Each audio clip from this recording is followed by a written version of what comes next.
Hello, everybody, and welcome back. This is the Uncensored Anime Podcast, a podcast where we talk about all things anime uncensored. And we are your hosts. I am David. We got Jerry. We got Kenny. And today we are going to go back to our, kind of roots, because, we started doing reviews, giving our thoughts on that. But we also talked a lot about news. And you guessed it, today is a news episode. So we are going to be talking about all of the anime-related news that have been dropping over the past few weeks. It's been a really dry summer, but over the last few weeks, there's just been a shit ton of news just coming out. So, Jerry, why don't you take it away and get us started? Yeah, start at the top, brother. Yes, sir. Okay, so like David said, yes, we have a massive list of news, and that's because almost like it felt like it was becoming a recurring joke that we would be like, oh, there's really not a lot of news to talk about, like this episode. That kind of happened like all throughout the summer, and then it was like all of a sudden we go on this hiatus and like don't post videos or episodes of the podcast as frequently. And all of a sudden, like, news just starts coming out, like, every single day, every single week. There's, like, shit coming out, and, like, we haven't had... And so then, like, the last episode, we didn't have any time to, like, actually talk about news, because we had 15 shows we had to do impressions of. And I was like, oh, my God. So, I've compiled a massive list of news topics that me and the boys are going to react to, respond to, give you our insight on. Hopefully, we'll get over everything that it seems or feels relevant or felt relevant over the last 2 or 3 months. So, hopefully, you're buckled up. You're ready for that. We will try our best to put some timestamps in the YouTube video if you want to just jump ahead to certain news topics or certain things that have been relevant over the last couple months. But we're going to give you our responses, give you our reactions, give you our feelings, and then we might spend a little time at the back end just talking about stuff that we're reading and watching, talking about stuff that's just on our mind because we haven't really had a chance to chat about some of this stuff recently. So why not? Let's do it. Okay, so the first... That was it, guys. That was. Wait. What's the first thing we're going to talk about, Jerry? Okay, so I've compiled this list. The first news has to do with one of our favorite animes here on the Uncensored Anime Podcast. Jujutsu Kaisen, right? And a lot of interesting news has come out about Jujutsu Kaisen recently. We're going to start with the first piece, and then we'll talk about the second two things, which are kind of a combined joint piece of news. But the first the first thing is right here at the Uncensored Anime Podcast, we want to be very clear that we are uncensored about anime. And we talk about a lot of hentai and this and that, but we have. We're down bad. Sometimes we're nasty animes. One of our favorite animes are out here doing this. This is weird.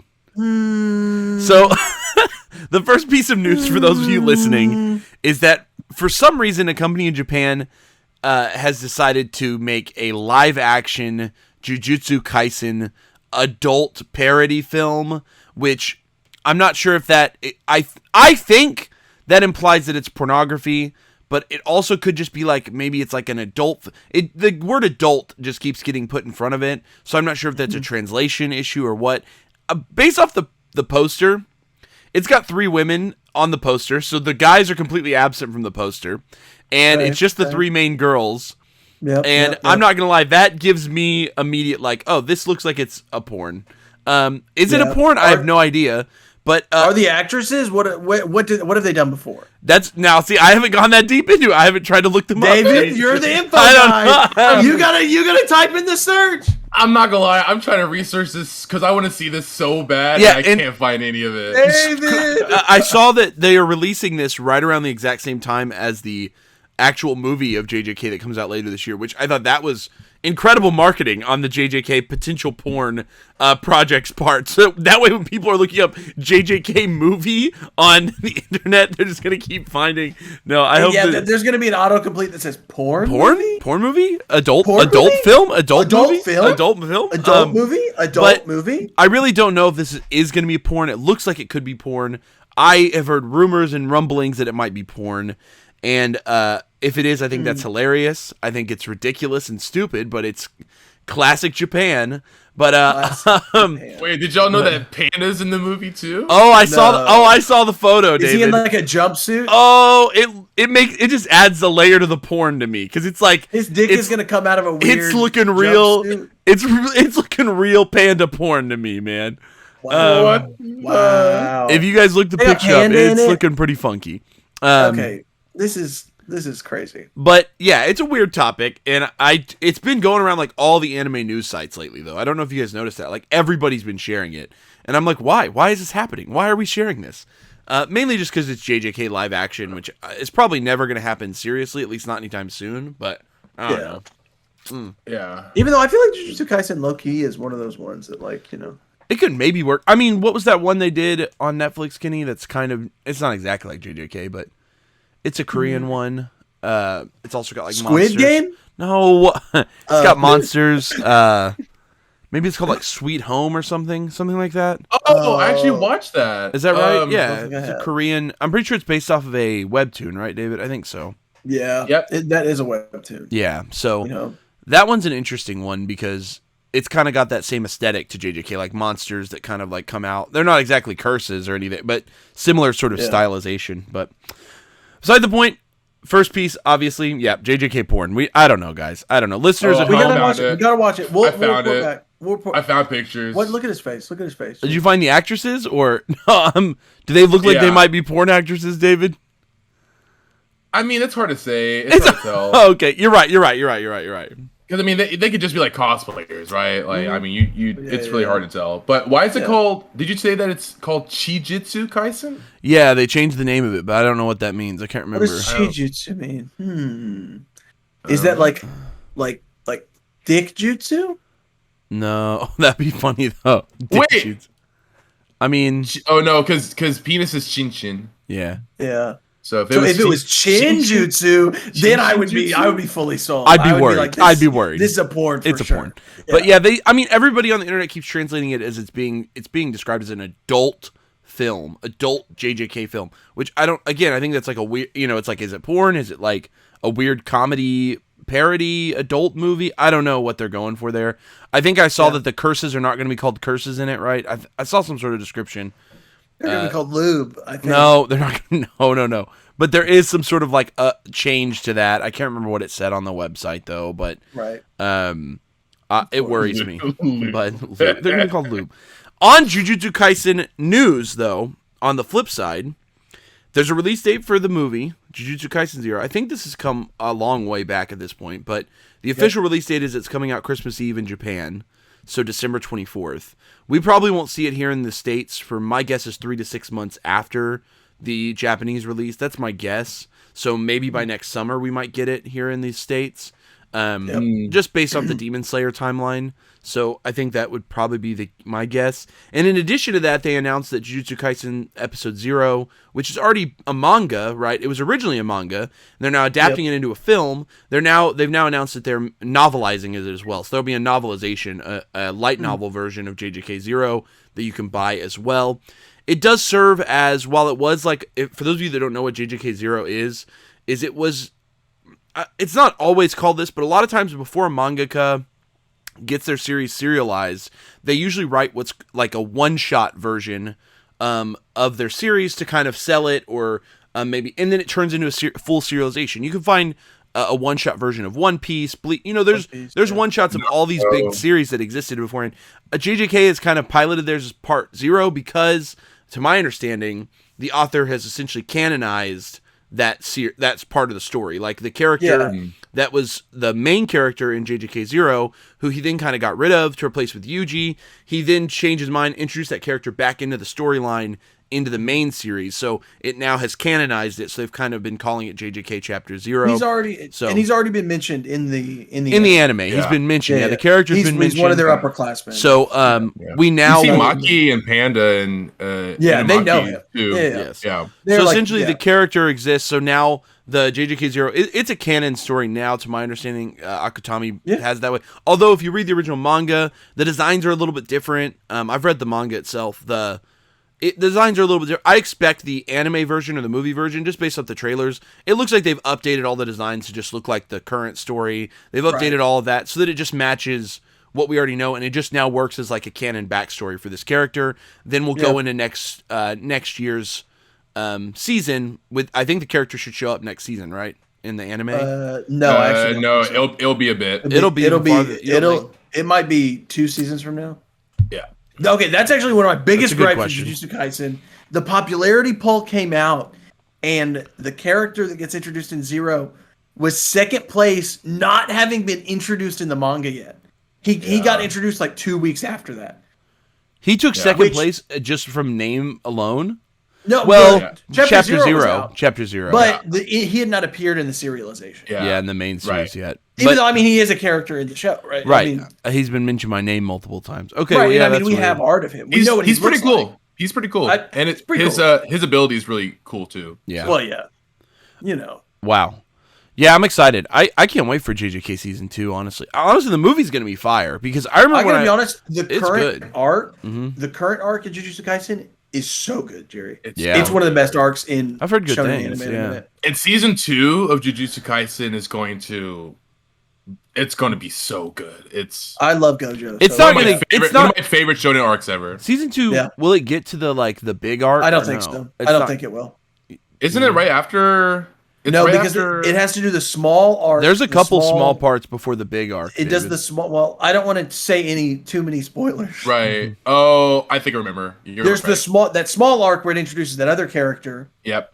And then and then it'll go right into. But but we also have something else before that, right? If they do 24 episodes, then I think if they do 24, they'll make it. If it's just 12, they won't. That's a good call, Ken. Yeah, and then they might do 24. They might do 24. You never know. The character from episode 0 will be introduced in the following season. Then. Yeah, right. So he doesn't even show up until after the big arc. Nope. Correct. Oh wow. Okay, yeah. Okay, yeah. So yeah, that's JJK news. That's your update. So I mean, the main thing is just waiting for this movie for all of us fans, and then we'll get more next year. And you're also going to get the JJK adult movie by the end of the year, which is wild. And the novelization. So.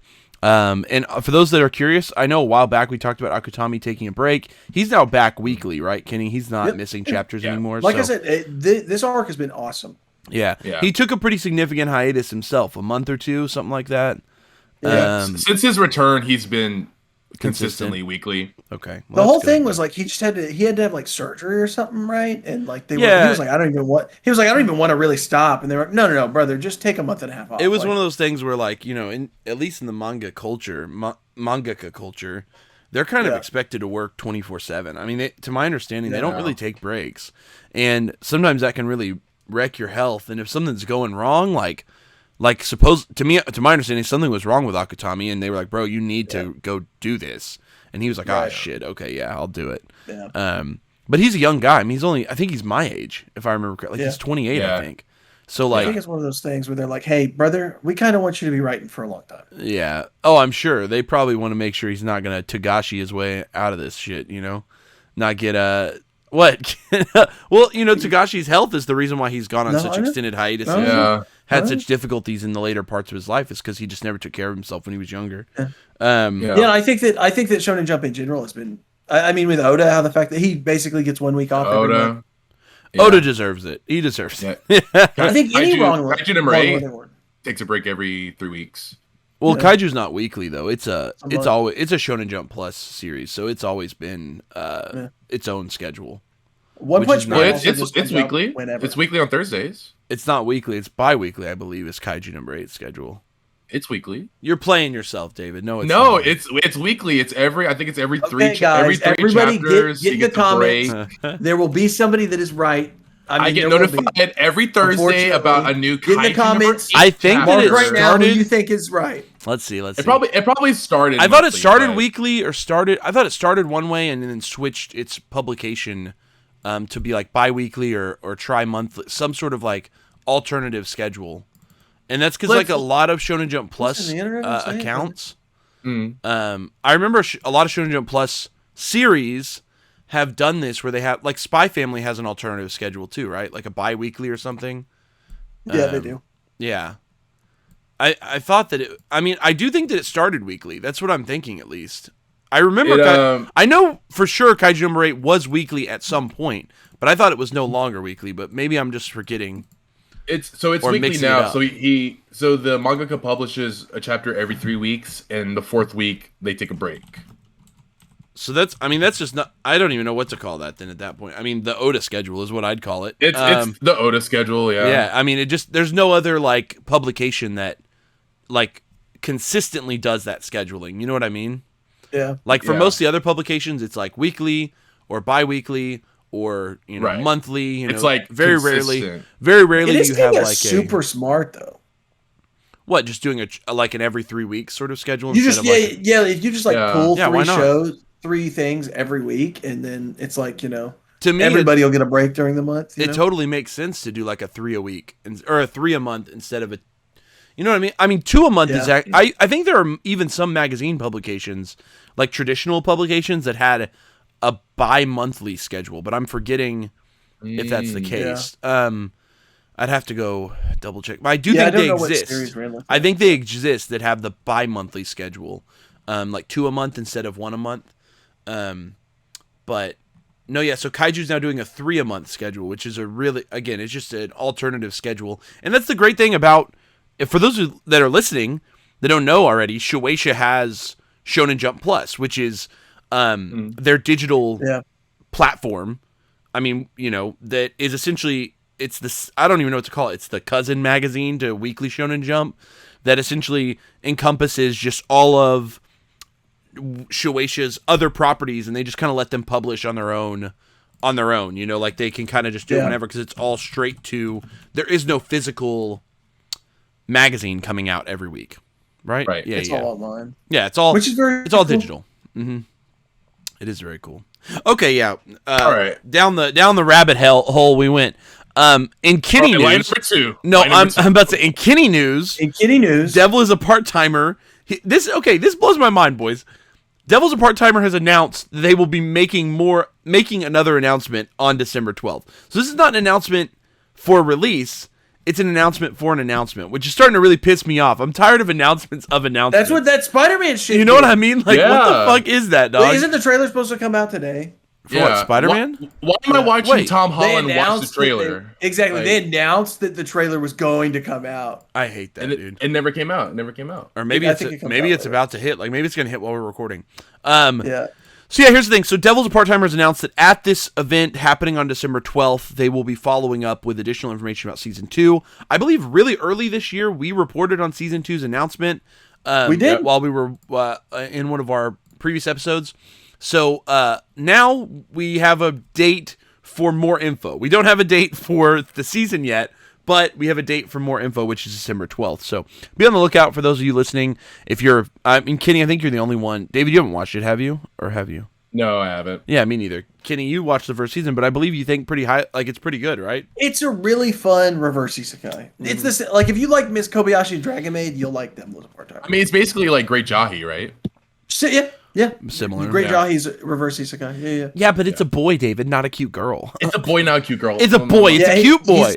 He's a cute boy. It's a cute boy, damn it. And he wants to work at McDonald's, okay?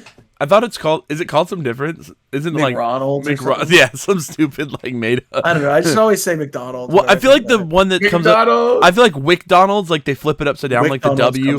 I feel like that's like a common like anime trope, like to call it WickDonald's. Well, yeah, because I think McDonald's actually has the copyright on the golden arches. Yeah. Like if you do an M like that, you're fucked. Like they're like, no, sirree. Wait, they did it in Coming to America.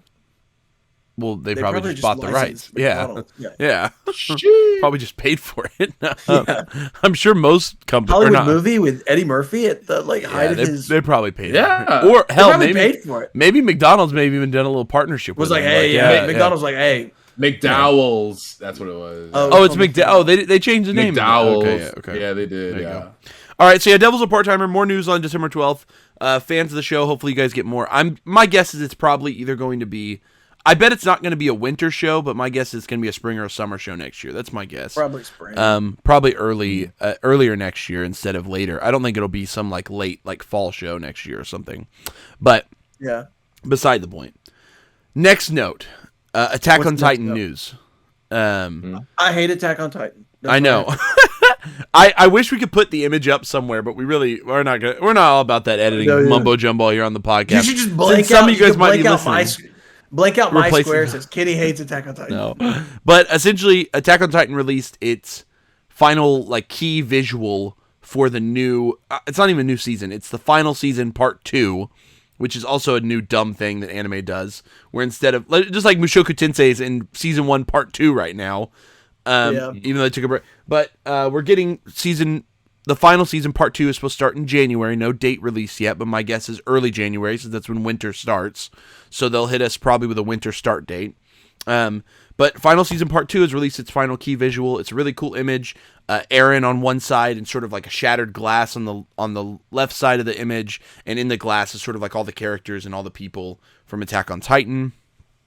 So if you've been keeping up with the anime, you know that's coming. And I know Kenny hates it, but David's already read it, so I think I'm the only one that still has any sort of excitement for the final. True. David read it, and I don't care. And you don't care, so I'm excited. No, I mean, it's one of those things, like, obviously I've heard the negative remarks about the ending, and I know that's where we're headed. I know we're headed towards this part, but going into the finale part, final season part 2, I'm excited. I thought final season part 1 was actually pretty good. I know it had its detractors towards Mappa's animators and stuff, and Wit Studio is the champions, so we'll talk about Wit. We'll talk about Wit a little bit more. I do want to say I don't hate Attack on Titan from a production standpoint. Anime looks great, sound design's awesome. Oh yeah, everything, the theming. I just think it's a shit story, so I don't know. Everyone, get in the comments. Flame Kenny for his hot take. Get in the comments, okay? Get in the comments. All right, come on. You want to watch Gundam, but it's people instead? What the fuck? He always calls it Human Gundam. It is Gundam Titan. It is Human Gundam. I remember the day when I was on Instagram and Kadansha made a post about, oh, look at these new Attack on Titan, books that we're printing. And I was like, why aren't you printing Tokyo Revengers instead? And I got a bunch of hate. Oh, you got roasted. I forgot about that. I got roasted real hard. It's like Tokyo Revengers is garbage. It's trash. Attack on Titan is superior. And I was like, I'm not here for this. But something I realized about Attack on Titan today while I was actually doing research for this list of stuff we're talking about. Have you guys realized how young Isayama is? Yeah, he's like Is he like mid-30s? Yeah, he's like 35. He's like young as fuck, dude. Like, he's been writing Attack on Titan for 10 years? No, more. He started in 2009 and it ended this year, 2021. So he wrote it for how much math? 12 years. 12 years. 23. He started when he was like right out of. He like literally like finished college and immediately got serialized to do Titan, and has done that until this day. And what's crazy is that means he's at an age where like, who knows what he's going to do next? Like, he could totally write another... He could do another story, another long-running series. He could do a short series. He could do... he could do multiple short series. For all we know, he could start another series, and it could be the biggest hit of all time. Isayama's second... I mean, okay... he's got to improve his art. If he does another story, it's going to be in the Attack on Titan universe. Oh, it's going to be... I mean, I just think about, like, other... I think of many generations ago, like someone like Akira Toriyama... he finished college or whatever and started writing a serialization with Shueisha, which was Dr. Slump. And his first series was fine. It was pretty popular. I feel like Dr. Slump has a pretty large following. It was pretty popular in the magazine. But then obviously his second series... What was it? What was it, Jerry? Oh, it's a little series called Dragon Ball Z, So that's a series that really... Tagashi, too. Or yeah, like Tagashi. I mean, Tagashi's insane, too. Yu Yu Hakusho's a massive series, but so is Hunter x Hunter, his second series, right? Like, was Yu Yu his very first one? No, he actually had a serialization right before that called Level E. Which lasted for... It was a shorter serialization. I think he got canned. But it actually is, there's actually an anime adaptation of Level E, which is kind of weird. It was made like moderately recently, like in the last 5 or so years, maybe 5 or 6 years, maybe a little longer ago, maybe like 10 years. But Tagashi's pretty wild. He's actually and that's what I'm saying. Maybe Isayama's gonna show us that like he's Titan was his playing ground, and now he gets to start a new series that's like a whole new.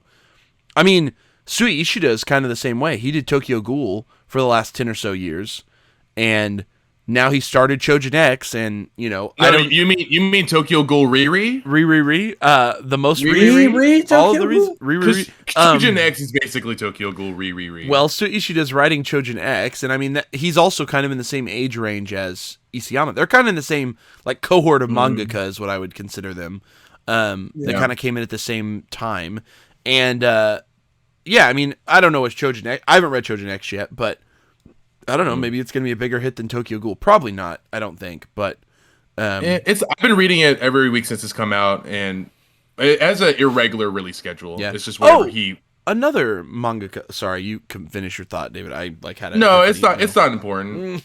no, I was gonna say that it's like. I was just gonna say that Children X is kind of like. It's not important actually. No, let me just cut you off. Let me cut you off. Okay. Go. It's not important. I'm just gonna.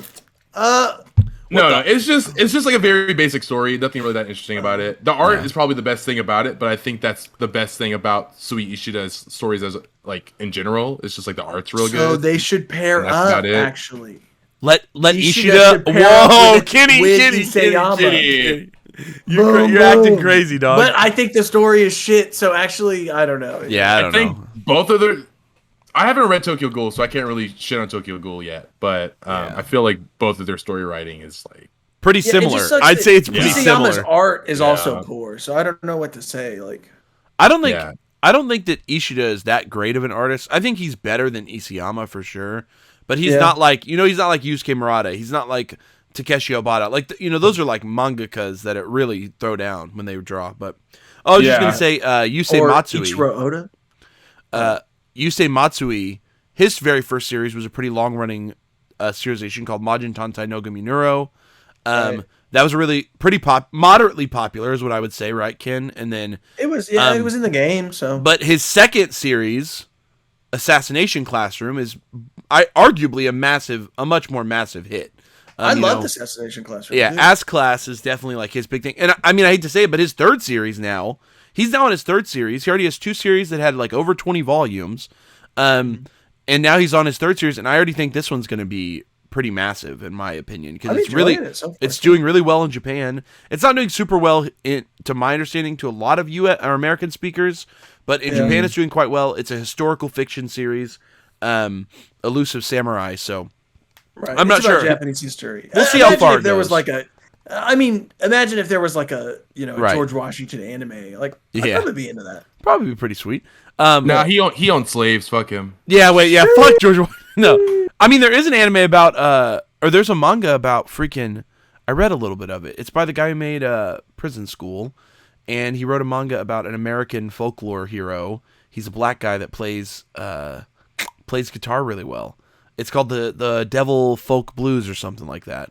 This is real. This is real, guys. This is real. The guy who made Prison School, he made a manga about Wait, is it called Devil Folk Blues? Is that something what like really it's called something like that? The Devil something blues. The Devil Makes Third. No. Look up Prison School and then find the author and then look at his previous work. It's called like the Devil something blues. You're telling me that? I've read a couple of chapters of it. It's pretty impressive. And it's cool because it's about like an American folk story, it's about like it's about like a guy who I guess in the old South he like sold his soul to the devil to become a good guitar player, and that's like the concept. And it's honestly it's really cool. It's pretty impressive. It's weird that it's Akira Hiramoto that did it because he wrote Prison School and Raw Hero, and he also wrote like this other story about like this guy who like drives a truck or something. He's really a weird author to have done that, but. Wait, I've never heard of this, but I want to read this so bad now. Yeah, there is an English printing of this series that happened a long time ago, but the volumes are worth pretty expensive, $100-something each or something. I've wanted to buy them, but they're pretty expensive. But I've read a little bit of it online. I think I read like the first volume or so. It's pretty cool. It's got a pretty cool concept, and the art's really actually. I mean, Akira Hiramoto is a great artist. We know that from Prison School. He's a good artist. He sure can draw. He is a good artist. Okay, wait, but he is a good artist. No, I mean, he is, but like he knows. Mm-hmm. But he is a good artist. Cultured artist. He's cultured. He's very cultured. But yes. Oh my gosh, we got on a. So this was about AOT. Yeah. AOT. The last season comes out in January. Okay. Excited. The next thing. So now let's talk about a news story. This is not really like a news announcement, but this is something that's been circulating around like a bunch of different anime news sites because there's a lady in Japan. Here's how the story goes. Lady in Japan, for the last 2 years, she has been selling cakes. She makes cakes, okay? And I guess about 2 years ago, right, as Demon Slayer kind of started to blow up, she started sort of offering to her customers customized Demon Slayer cakes that she would make. Mm-hmm. And she wouldn't like hand draw them exact. To my understanding, she was doing some sort of like weird screen printing. Then she would essentially like trace over the images with the cake stuff. It seemed very confusing. But essentially, she was just ripping the images right out of the anime and putting them onto cakes. Okay? Of course. And she had been doing that for about 2 years, and she made like something like the gross income was like close to $60,000 off selling these cakes. Like, but over a 2-year period. I don't think that's like, she wasn't making like buku bucks or something. But she made, I mean, about $60K over 2 years. That's not a terrible amount of money to have been making, depending on what you're doing in the world. You know, she lived in Japan. I'm not sure.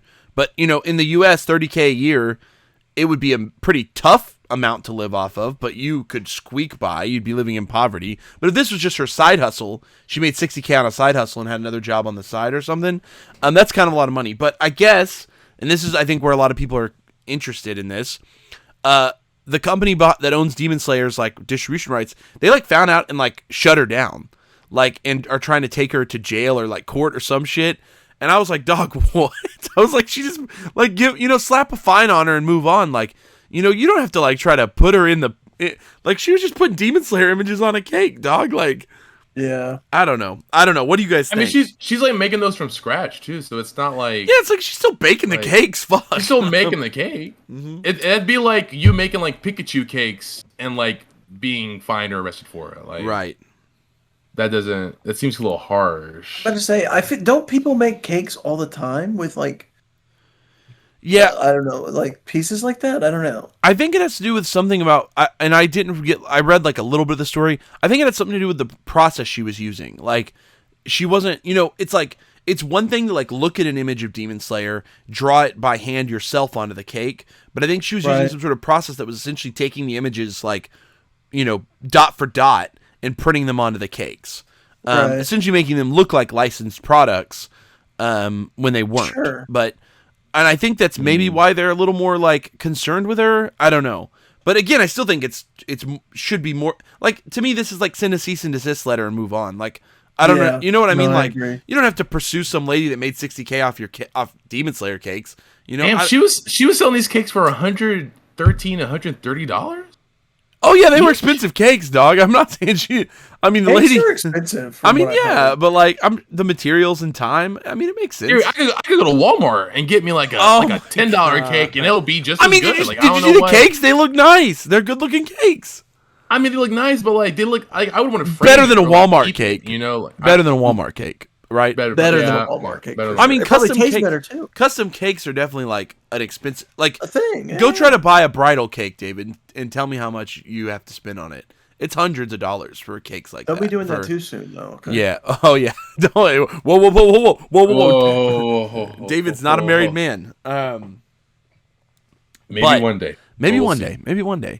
But no, yeah. So I don't know, that guys. sucks for her. It just feels pretty harsh to me, and I don't know. I kind of wanted to ask, people in the comments, if you made it this far, I would like to hear your guys' opinion. Do you think that some of these strict rules? There's been a couple other instances in the last year that I've seen, specifically with my favorite company, Funko, who have been sending out cease and desist letters to people who are making custom Funko Pops, and I thought that was really harsh too.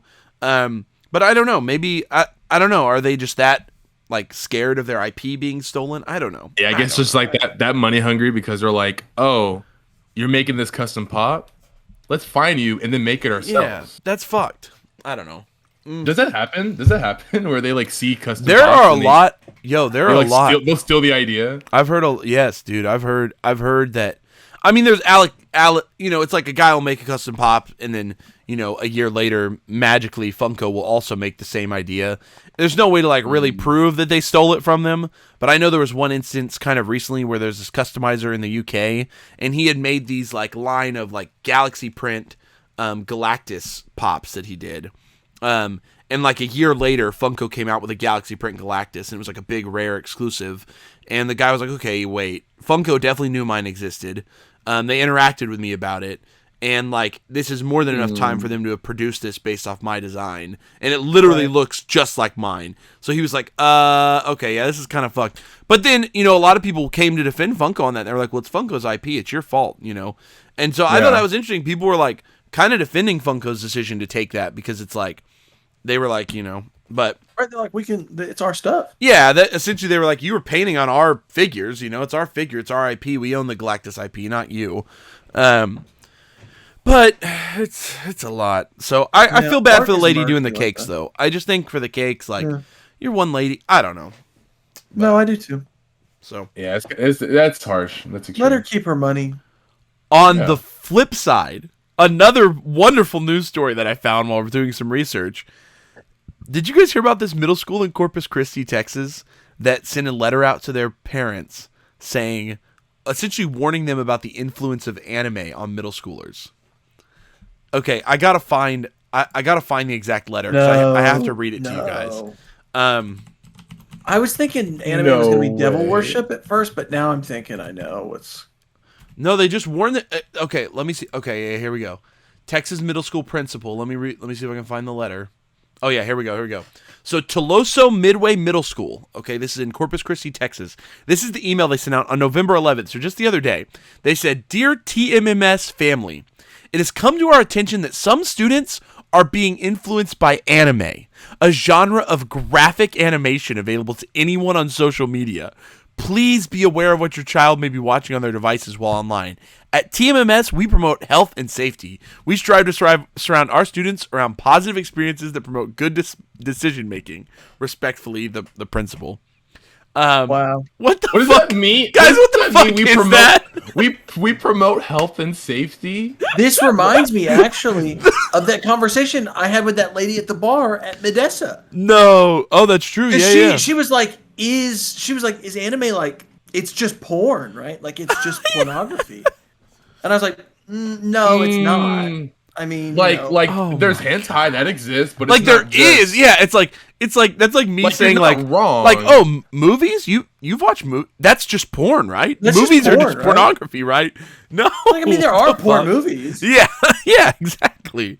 Oh my god. I guess they probably feel the same way. They feel like anime is inherently sexual, like that. I don't know. I just felt like that line in there. She says what graphic?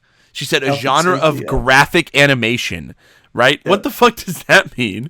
When there's like literally get on social media. There's like that anyone can get on social Isn't all animation isn't all animation graphic? No. No, she means like graphic that, as in like I think in the context she means graphic like adult animation. Like inappropriate. It's an adult, right. yeah. It's the way Jerry would describe the Jujutsu Kaisen adult film. Yeah, I think the adult JJK. I think it's gonna be graphic, boys. But wait, maybe that's what this principal was talking about. Like she saw that article online and she was like, "Wait, I had to get in front." She saw. You're right. She saw the JJK. Make sure they don't see that. No, because the JJK is live action, David. That's not anime. It couldn't have been that. That's true. I wonder if maybe there were kids watching TikToks or something. You know, anime TikTok is pretty prevalent, and it makes me wonder if that's kind of just. Oh, I know. I live on it. Yeah, there's a lot of anime TikTok content, and it's pretty big. So I wonder if that's part of this, and I don't know. I just wonder if it's a mix of things. People just unaware. I mean, it just blows my mind that in 2021, a middle school principal is like so disconnected from something that's as massive as anime that she's like, this genre of graphic animation. You know, like what the fuck? Like she had to. I gotta warn the parents on this one. Like it just seems wild to me, but I don't know, guys. Wait, did someone post this on Facebook? Did she post this on Facebook or no? I think the letter got shared out to the news, and the news just started reporting on it. Yeah. Which, I mean, if I'm being honest, she kind of said as very little. Where I'm like, yeah, she wasn't being crazy about it, I guess, but yeah, I find it funny. The news article I just found has like a really generic looking like anime couple. Like stock photo on it, like Texas middle school principal says students being influenced by anime, and then like image of this like stock photos of anime. I don't know what the fuck. I don't know. It's just funny because we're obviously this podcast is based in Texas, so it's always interesting to think of how Texas is perceiving anime or the things that we talk about on this podcast. I blame the story years and years ago of people like making IRL death notes. Oh my! And writing their names in it. That's something. Something. When people think of anime, they think of I feel like I knew people with death notes in middle school. I'm like I feel like I knew at least one person who probably had a death note. Wouldn't surprise me. Wouldn't surprise me if there were some people. Scorpion? Did Scorpion have a death note, David? No. Okay, I gotta tell. Just brief. Okay, for those of you listening, listen. David and I in high school, and Kenny for 1 year, there was a guy that we went to high school with, and no disrespect to him, we're not going to give you his real name, but for some reason, he would come to school. This is real. This is a real story. Everyone listening, he would come to school dressed up as the character Scorpion from Mortal Kombat. And this was not something like he one time did or like it's Halloween, so everyone's dressed. No, he would frequently come to school dressed as the character Scorpion from Mortal Kombat. This is real. And there was another guy in our class who definitely gave him a little bit shit, and I'll never forget this. He flicked water in his face. He said, Sub-Zero, bitch. That's so fucked up. And I lost my shit. We don't condone bullying. We don't condone. No. But we don't condone that at all. Scorpion was kind of. We don't. But what the fuck? Like, I get it that there's like a line between like enjoying something and like understanding like social norms. Like, I don't know why that line has to be crossed more frequently than it should. Like that. Sometimes like high school's hard. You just have to be like Scorpion. Like, get over here.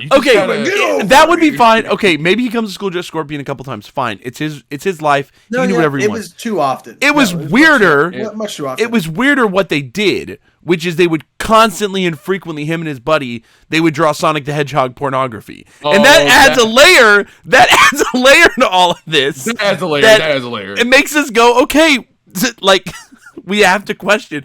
Now I'm worried that maybe the principal at this middle school in Texas, she was right. Anime is ruining the youth. I gotta say, it's ruining the youth. This man was not like, he wasn't like secretly drawing it. This was like on his desk. They showed people. I remember they showed me. Yeah, I'm closing your door. They showed me. They showed me some of their drawings at one point. And I'll never. I don't get it. I don't. There's just a line that you just. There's just a line. I don't know what else. Anime's ruining the kids. I know how it is. It's just a line, Jerry. Yeah. And it was crossed the kids a bit. You know, anime is ruining the kids. Anime is ruining. All right, what's next year? We have 20. There's so many more things to talk about. Okay, we've only got to briefly, like 5. Briefly, let's talk about these two things. Well, I'll cram this in with another one that's later on the list. Actually, Netflix live action anime. Okay. Yep. 3 significant things happened in the last couple weeks about live action anime. One is that this week is the official release of the Cowboy Bebop much anticipated Cowboy Bebop live action series. Early reviews are in. Supposedly the show's pretty shit. 2. Yeah, I know. As of this release, when people are listening to this, the show should be available on Netflix as of this episode coming out. So you should be listening to this, and then you can go and watch Cowboy Bebop live action and let us know how you feel about it. At this point in time, though, none of us have seen it. Next time we get together, we'll probably talk about it more because we'll have seen it.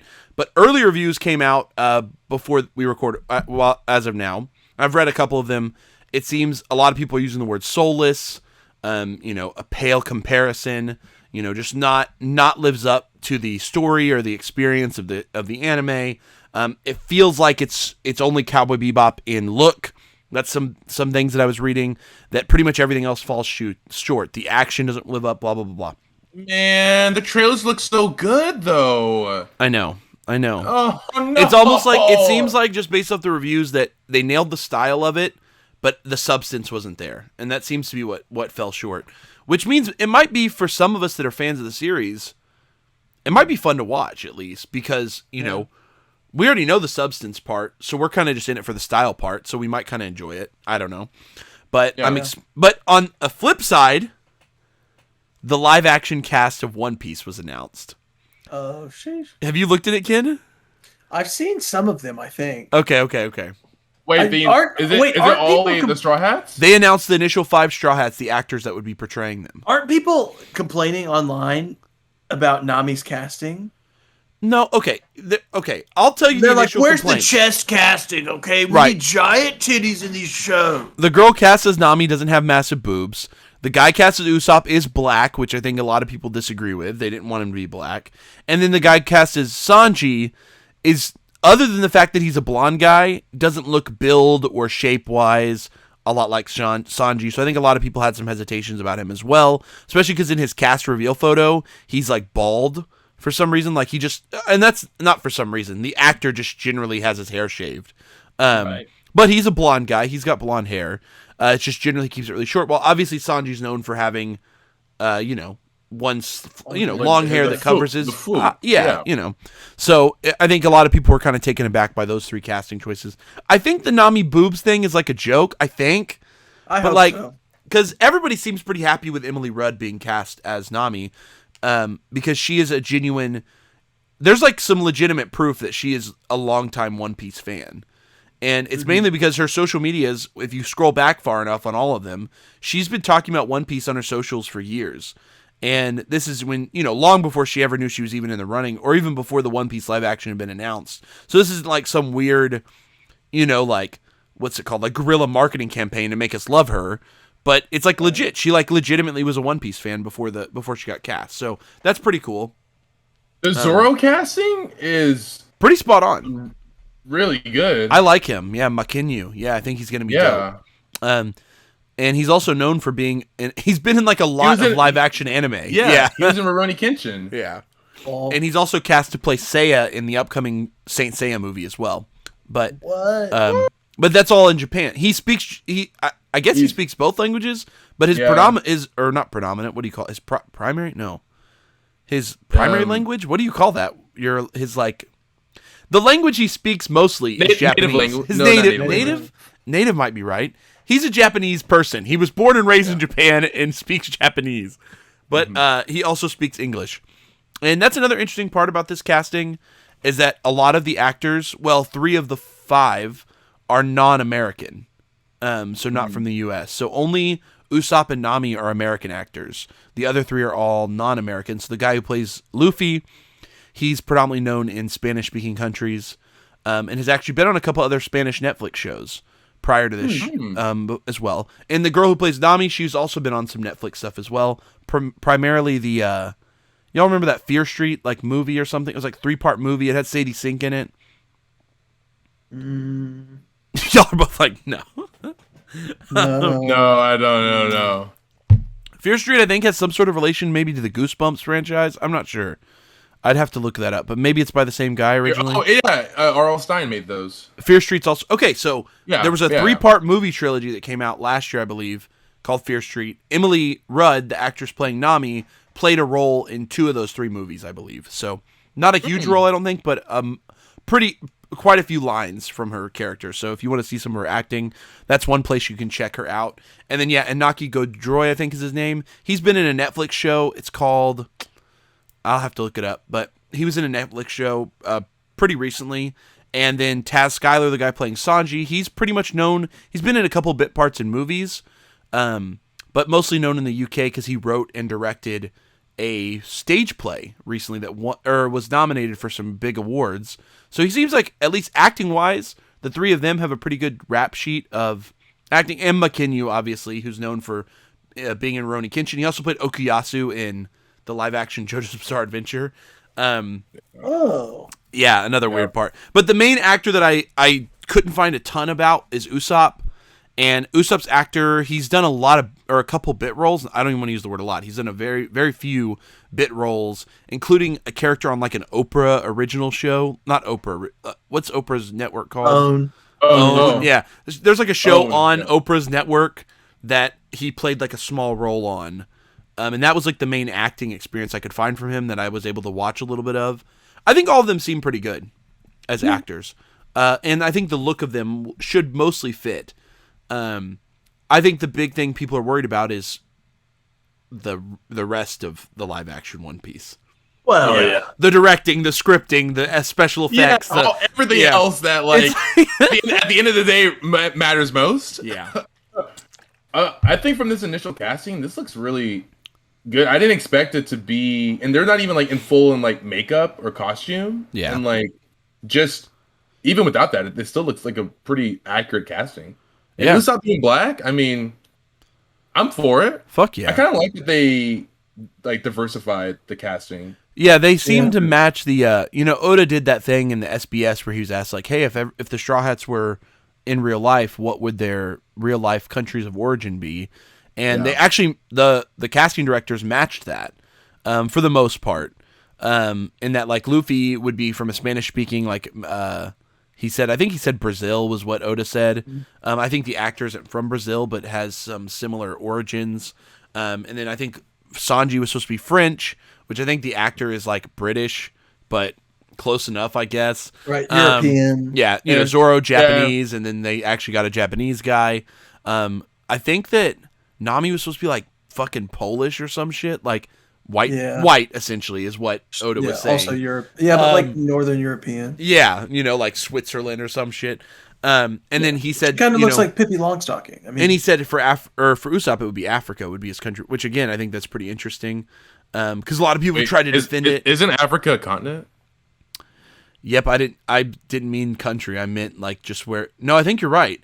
No, I think you're actually right because I think that people were confused about that because he gave countries for all of the other Straw Hats, and then Oda wrote, and then Oda just wrote Africa for Usopp's. Yeah, which has caused a lot of like Africa. It's caused a lot of contempt because some people are like, well, Usopp's still white because he's Northern African. I don't know, but yeah. I feel like when Oda said Africa, he probably knew what he was trying to say, Right.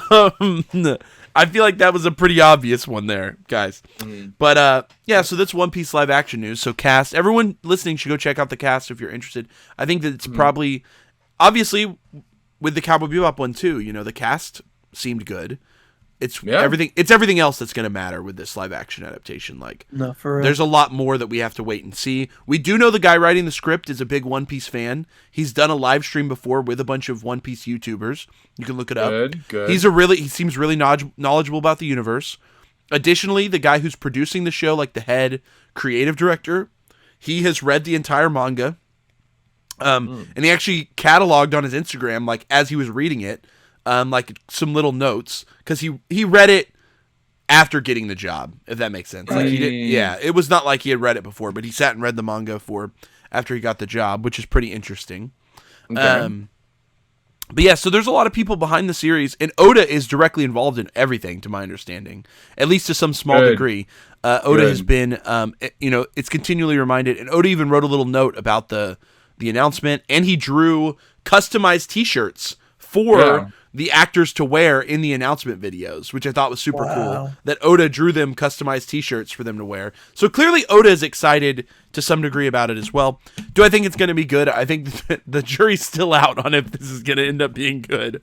But I need to watch the actual show because if Cowboy Bebop is any proof, like even with a good trailer, the show could still be bad. I need to see like the actual show to make that judgment. Right. It's like, I think that maybe what's happened with Bebop from the earlier reviews is that it leaned way too much into the stylization of it, which it looks pretty. So if you're just seeing pictures, videos, it looks really nice. I think what we're going to learn is that it just falls short everywhere else. Or that's what a lot of reviewers are saying. Hopefully One Piece is able to still lean into the style part, but provide the substance part. That's my hope. That's fingers crossed, boys. Fingers crossed. Yeah, fingers crossed. Third live action news. Netflix has acquired the rights to now do their third. So first Bebop, then One Piece. They now have acquired the rights to do a live action Yu Yu Hakusho series. What do you guys think? I think they're kind of good. They're jumping the gun with all these live action adaptations. I feel like they should do one, maybe two, have it be successful, and then start investing in more. Yeah. Because if Cowboy's bad and One Piece is bad. And especially if Yu Yu's, they're just gonna be known for just screwing the pooch when it comes to making live adaptations, and also just anime live adaptations in general aren't that great. Yeah, this all comes in the wake of Netflix's first live action adaptation, which was pretty much universally panned, which is their Death Note live action. Yeah. I think Bleach live action wasn't good either. Well, Bleach they don't catch as much flack for because it was made in Japan and it was produced by a Japanese company. It was just owned. Netflix just owns the distribution rights for it. Okay. But the Death Note one, they did have a hand in the production, and obviously Bebop, they've got a full flush of cards in the production. So moving forward, looking at what, Death Note was already, to me, a critical error. They really fucked that one up. Yeah. And, so people were already hesitant going into Bebop. And Bebop's been looking good, but now the reviews are out, and it's looking like it might not be. I'm going to binge it as soon as it comes out this weekend. So that's my goal this weekend. Same. But yeah. Yeah, I mean, why not? So I don't know. Yu Yu Hakusho. Maybe Yu Yu Hakusho would work better in live action. I don't know. It is just a lot of fights. I mean, I feel like Yu Yu will still need a lot of special. Like One Piece will need like a shit ton of special effects. I feel. Yeah. Yu Yu and Cowboy Bebop might be like same level of special effects, like not that much. At least the early parts of Yu Yu Hakusho, you could probably get away with not as much effects. And even then, I think it would be really cool. And that's just because I love traditional effects. But I think if they did some of the demons as sort of like a like Star Wars-esque traditional effects, you know what I mean? Like lots of traditional makeup and stuff like that to do some of the demons. Because most of the demons are human-shaped. You know what I mean? In Yu Yu Hakusho, they look like humans. They've just got, gnarly face things, or they've got horns, or they've got, different colored skin. So I think doing some traditional effects could actually make that series cooler to me. Just because, like, as long as it doesn't look tacky, if there's a way to avoid it looking, but I think sometimes, like in the Star Wars universe, traditional effects can really work. and they look good, right? Yeah. So because you're just filming what you have. Mm-hmm. Yeah. So if they do that, Yu Yu could maybe be. There's potential there. I think.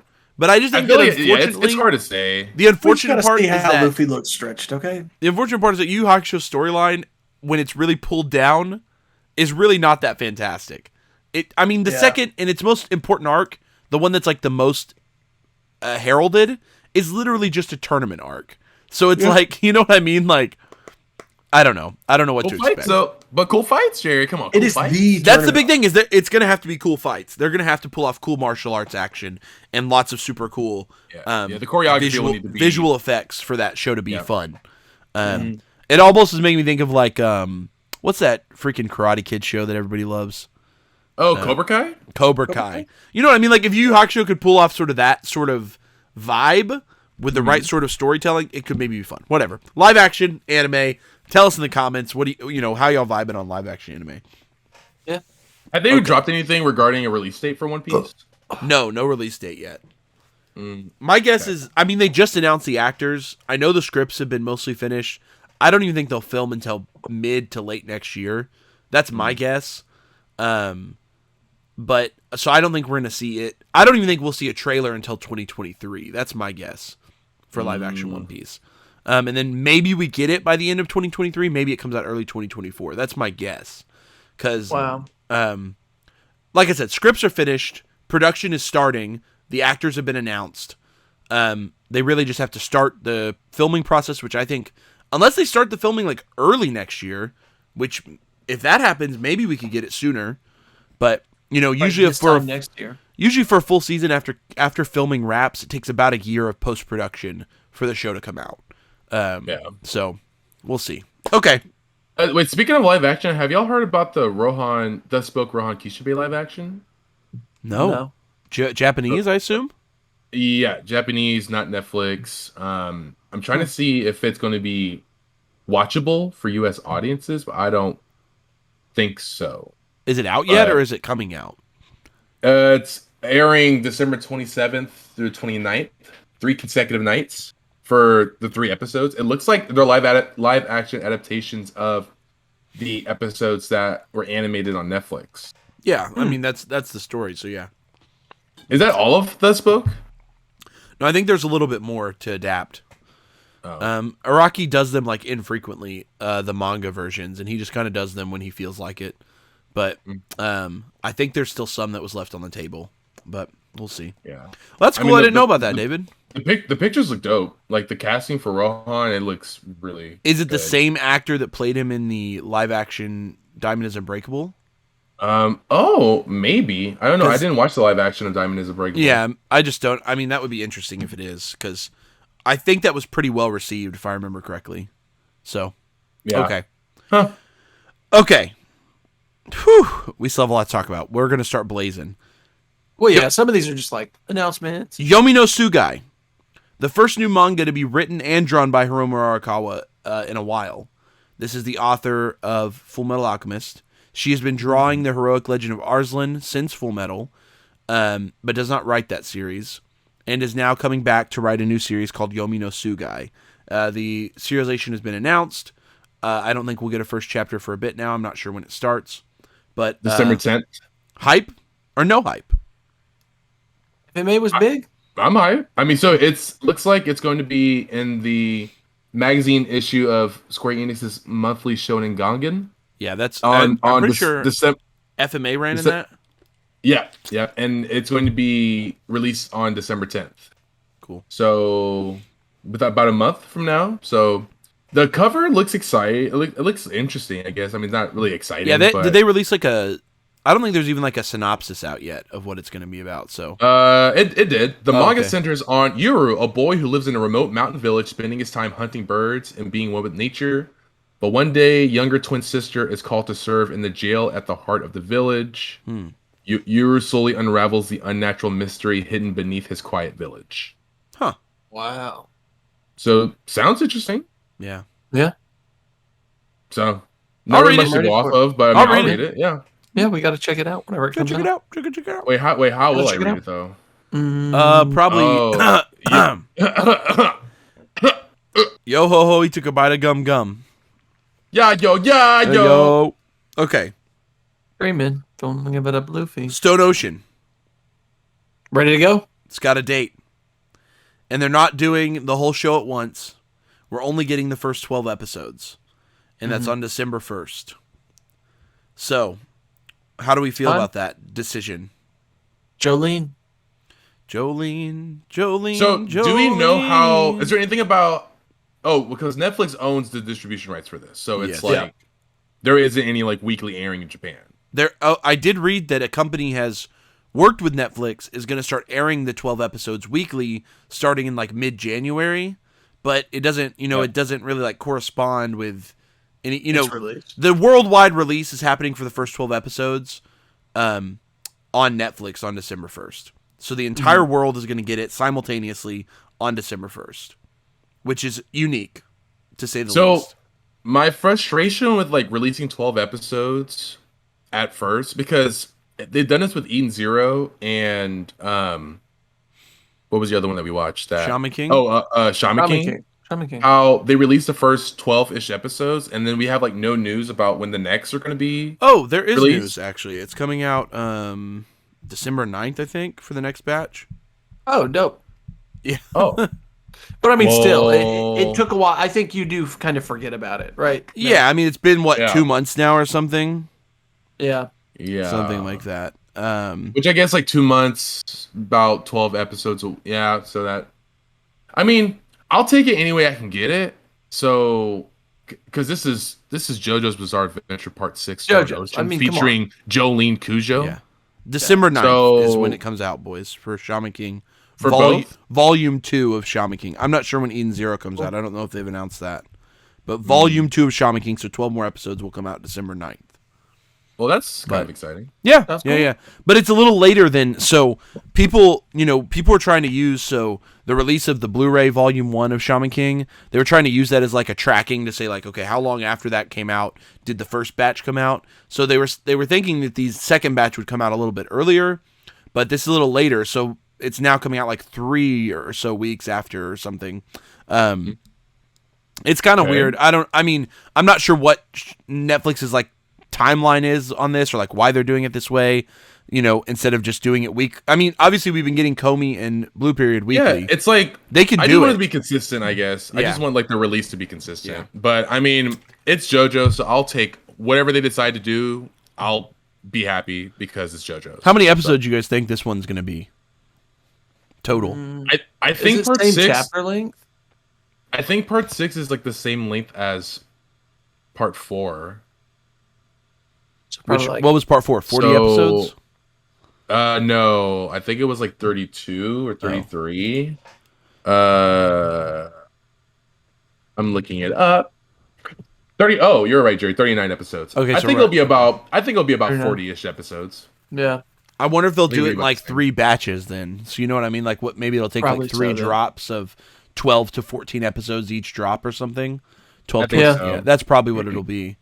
How long? If you guys had to get, I mean, obviously we're getting the first batch December 1st. Do you think they'll stick to that and it'll be like, you know, like March 1st we'll get the next batch? So that way, if like technically, if you were to watch an episode every week between December 1st and March 1st, the next, you know what I mean? I wonder if they'll do that. I don't know. I could see it. I mean, that would make the Maybe. most sense. I think they may push it though. Which would Yeah, kinda like suck. later than March before we get another batch, Ken. Yeah. I could see Really? it. I could see it. Yeah. I mean, they don't have any. can too. They don't have to run on our time. You know, they can do whatever they want. That's Yeah. true. So, I could see them doing later. But I also just hope they just do it. I hope they make it to where essentially, if you were to watch an episode weekly, you would get the next. You know what I mean? I hope that March 1st we get batch number 2. The next episode will come. Yeah. Yeah. So that way, if you were deciding like, okay, December 1st, I'm just gonna watch 1 episode, and then every week I'm gonna just pace myself, which some crazy people might do. I'm probably just gonna. I'm just gonna. They're binge not all dubbing. 12. They're not dubbing it either. They're only going to have Japanese. Subs. Really? Couldn't tell you. Is that what they're saying, David? Or I mean, that's just what Wikipedia has. They don't have like an English cast, which is interesting. oh yeah, But so also maybe Netflix could, you know. just I guess go back and do it later. they could dub it if they later. wanted to. Yeah. Yeah. I'm gonna watch sub regardless, but I just thought that was interesting. Yeah, I've only Yeah. watched subbed for JoJo's, so I don't think that I would do that. So I would watch the dub. But Stone Ocean, guys, Yeah, we're excited. I'm really stoked on that. I can't wait. I love part 6. Is so good. David's over I here. probably read like a third of it, and then I had to stop myself because the Wait, announcement Kenny, came have out. you read ahead? So No, Have you not read more? JoJo's. You just watched JoJo's anime, right? I just watched the anime. I know the most of JoJo's. Kenny, Of the three of David's us, the so- JJ. David started this podcast a year and a half ago, Not even having having never watched seen JoJo. JoJo's. Now he's the JoJo's king. Yeah. That's wild. That's I mean, I wild. just don't like Yeah. to read ahead. I just like to watch the anime, honestly. I can't believe so. it's that time of year again. I can't believe we already went through our 1 year. Like, Yeah. just blasted right Kenny. through it. Yeah, we just blasted right through. We had a good 1 year anniversary. Okay, yeah. this shit's crazy, guys. Have you guys heard about this AOT Politics video? No. So Attack on Titan. Oh my god. Okay, so What, check it what out. are you about to show us, Jerry? You guys will have to look it up, and those of you listening should look it up as well. But essentially, there's this video circulating, and it's like someone superimposed like people's faces onto Titans for like an Attack on Titan video. Oh, I have seen that. And it's I have like seen this. like AOC, like Alexandria Ocasio-Cortez, like one of them. Like they like put Levi as like one of the Republican senators, like all this shit, Yep. guys. And it's getting like rotation on like Republican talk shows. Like people are like they're like, this AOT business is not representative of our, like these are demons that we, I'm just like, what the fuck, dog? Like, oh my god. All the responses have just been Wait. so funny. So ridiculous. Trevor Noah talked about it recently on his show. I watched Hassan Piker talk about it as well. He's a internet commentator, but there's been some Republican commentators that have talked about. I just don't know where we're at right now. Like the world is just crazy. Politics are stupid. Yep. I need to find the video of Hassan reacting to it. Yeah, because Hassan. that- I think it's on. You should be able to find it on YouTube. And if not, he reacted to it. They were talking about it on his podcast, The Leftovers. So him and Ethan Klein were talking about it, and I thought it was pretty freaking great. But Kenny's like, Oh "Yep, my AOT and politics, my 2 favorite things." No, I mean, I've What? seen the videos. It's they're weird. I mean, it's funny because like Get your boomer hands off it. Get your- Marjorie Taylor Greene actually looks like a Titan. Yeah, I know people. You- Yeah, people be making that joke on Twitter, right? It's kind of mean, I guess, but It's she's it's awful. mean spirited, She's an awful but human. So she kind of looks like a Titan. That looks like a Titan. Yeah, So she should be in that commercial if she isn't. I think That's she's all I'm in the. I think she is in one of the videos. Yes, I think She she's, is, but she's. I believe not she's. a Titan. No, I believe they put her face on Annie, who does turn into a Titan. That's- Look at David. So yeah, but in the I gotta video she doesn't find this. transform. Ah. You gotta find it, David. It's great. Okay, just wanted to bring that one up. I thought it was funny though. Yeah. For our listeners, if you didn't know, every year, Weekly Shonen Jump, Shueisha, the company, they do an event called Jump Festa. It happens in December every year. The physical event last year was canceled, if I remember correctly. I'm not sure if the physical event is happening this year, but they did a virtual one last year. This year, so they always name it the year after. So like this year's is Jump Festa 2022, even though the event is happening in 2021. But the big news that everyone's looking forward to, and they've been explicit that there will be more information, is that Bleach and Chainsaw Man, the upcoming animes, are getting some information revealed at Jump Festa this year. Are we excited, boys? Yes. Yes. I'm so excited. Kitty, did you like the 1,000-Year Blood War? I can't remember. Yeah, it's pretty good. I think that with the animation, like the pacing is gonna really pick up. So Yeah. like I think There's a lot of good action. there's a lot of good action. And that'll be good. I mean, for anime, that'll be nice, you know. Yeah, it'll be as long as nice. they take it well. So, and then obviously, all three of us are just excited for Chainsaw Man. I mean, we've already seen the trailer. It's If coming. they drop trailer 2, though, They probably will. I bet they will. My thought is they will. I hope Soon, that we too. get a Bleach trailer. That's my hope. Because yeah, I don't even think we've we got have like zero Bleach news. Yeah, we don't even have like a studio announced officially. I don't think so. IDK, bro. I mean, it might be Piro. Hero. Piro. They're just like, Hero? yeah, we're just gonna keep doing Bleach. I hope it's not Yeah. Puro. I think other companies can manage it better.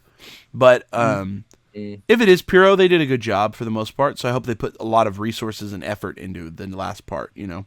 Yeah. Yeah. Guys, while we're recording Excited just about now, the Spider-Man trailer just dropped.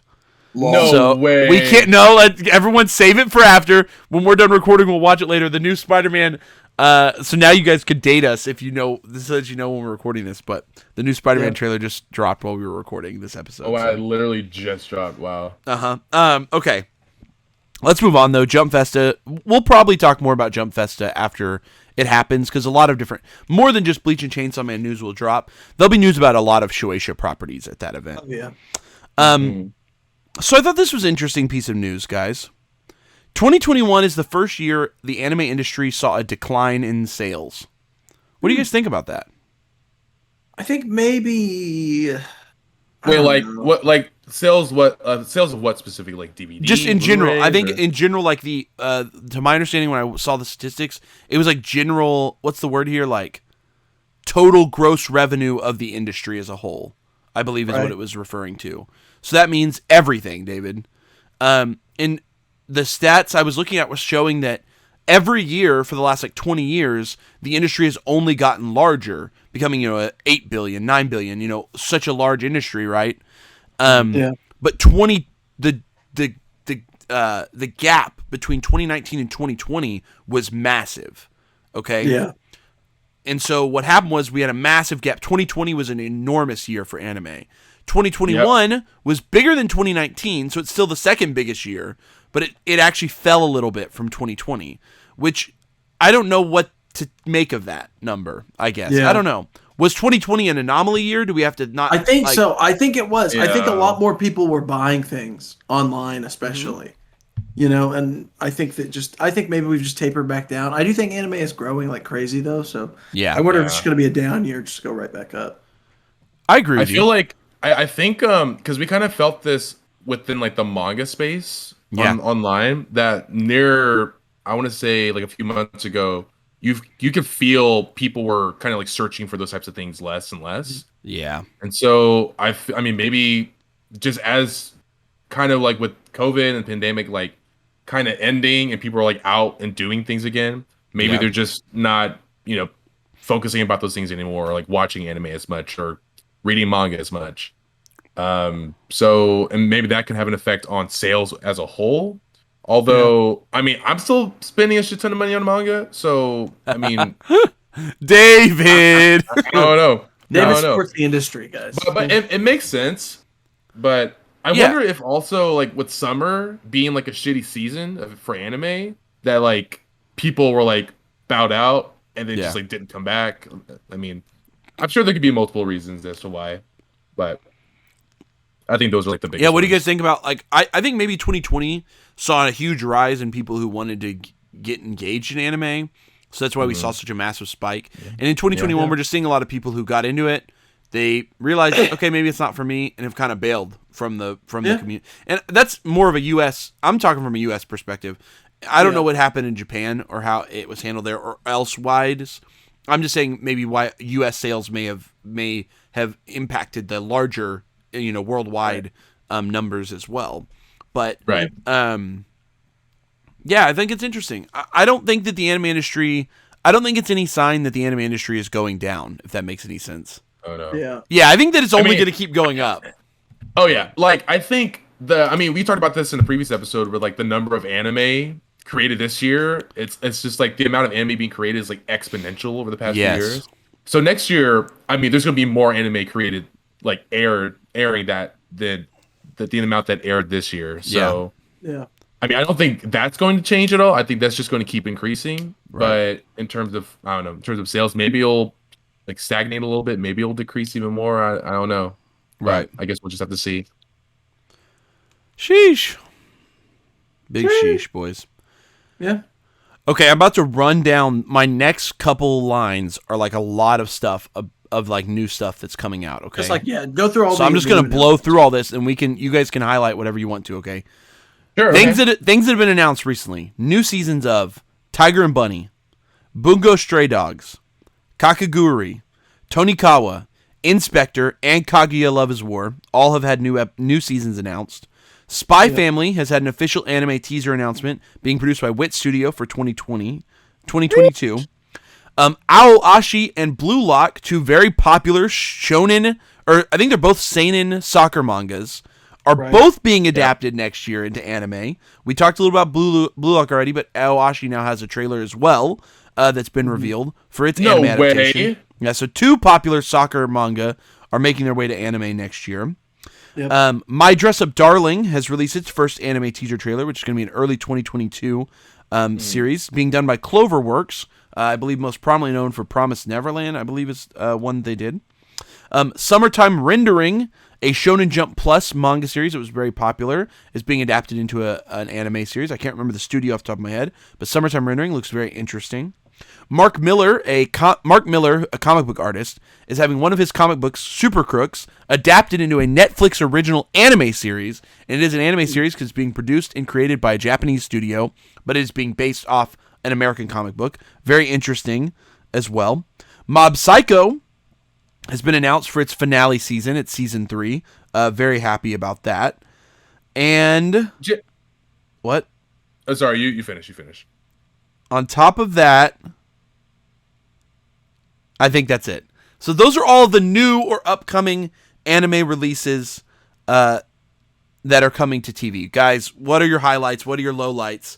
What are your notes? So I just want to point out. Excited.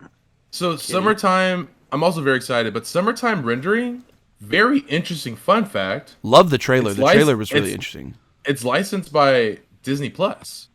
Disney Plus? It's licensed by Disney Plus. The Big D themselves? Disney's getting into anime. Big D? They were already getting into anime, brother. They made that Star Wars anime.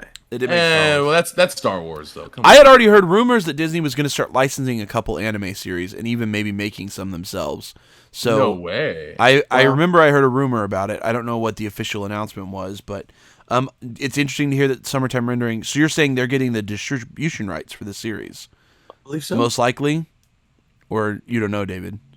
Wait, I'm sorry. I was spacing out. Are you saying Summertime Rendering is getting distributed by Disney Plus? Yep, it says licensed by Disney Plus, which would imply that means they're going to be airing it on their It'll air on Disney Plus. Very weird because the trailer seems to make it's sort of a seinen, and it's like about murder or something. So like, interesting choice, Disney Plus. In the trailer, I'm excited, but weird. You didn't mention one anime coming out. Which one, Ken? Vampire Knight Memories, brand new next year. Oh my god. Welcome to the Vampire Knight Podcast. All right, quitting the podcast. Every week. There is no Vampire Knight announcement, though, unfortunately. So, Man, I looked it up right when you said it. Kenny's like, oh, my. David was like, David was the super fan that was like, when they heard Vampire Knight Memories finally getting an anime adaptation. No. Finally? But yes, so there was a lot of new shows that I just ran through that are getting both new series and returning series. I think the one I'm the most excited for is probably Summertime Rendering or Mob Psycho. I mean, I don't know. I'm excited to finally see the finale to Mob animated. I had no intention of reading the manga, so I'm happy that they're going to do the ending finally. I'm excited for more Kakegurui. Yeah. Yeah, I mean, obviously Blue Lock, Blue Lock, Spike's family. I mean, that's the other one. Spy Family, obviously. I mean, that's going to be, Wit Studio, boys. Wit Studio. Wit! I fucking love Wit Studio. They're the best. And so the teaser looks beautiful. The manga is great. Is a great read. If you have time to read Spy Family, you guys should. Lots of good shows. And yeah, Aoashi and Blue Lock. I actually read a couple chapters of Aoashi because one of my buddies would not shut up about it. And I watched the trailer. I think it could be fun. I mean, I'm going to try both those soccer animes because I'm caught up, so. Did you catch up on Aoashi? Yeah.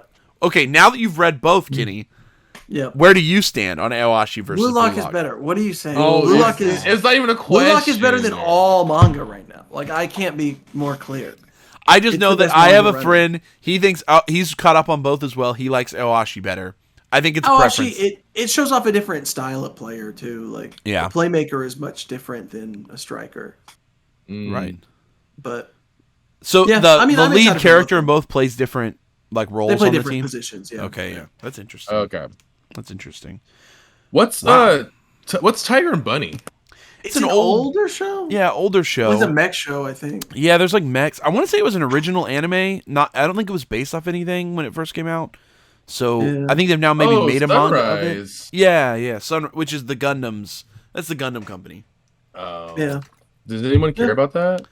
I think so. I think it has a base. I don't. Me personally. But. There's a small cult following for the original series, I believe. Sure, so I'm surprised. And I believe the new anime is it's like Netflix bought the whole thing. Yeah. It's making more. Yeah. So they sure did. They're kind of Arrested Developmenting it. They're like, we'll buy this and then we'll just make some more of it.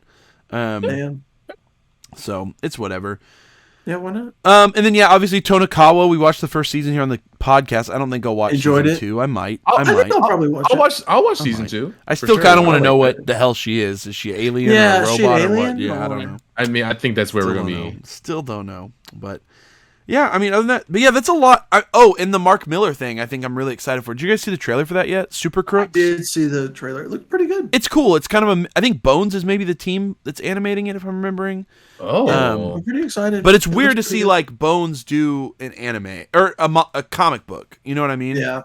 So, Kenny, can you think of other examples? I'm trying to think. I don't think there has been really. I mean, Witchblade was based off a comic book. Yeah. Which we did they do anime adaptations of Wolverine and They did. They did. Madhouse did some Marvel anime projects. Yeah. But nothing like this. I mean. Yeah, I'd say it's pretty rare that an original comic book gets picked up by a Japanese studio to get adapted. You know what I mean? It would be like Invincible was an anime. Yeah, right. It would be like if yeah, exactly. I'm trying to think. There's one. I feel like I'm forgetting. This is Netflix too? Jesus, Netflix. The other one that I would connect it to is Cannon Busters. Cannon Busters was made by an American person, and he published I believe it was a web comic.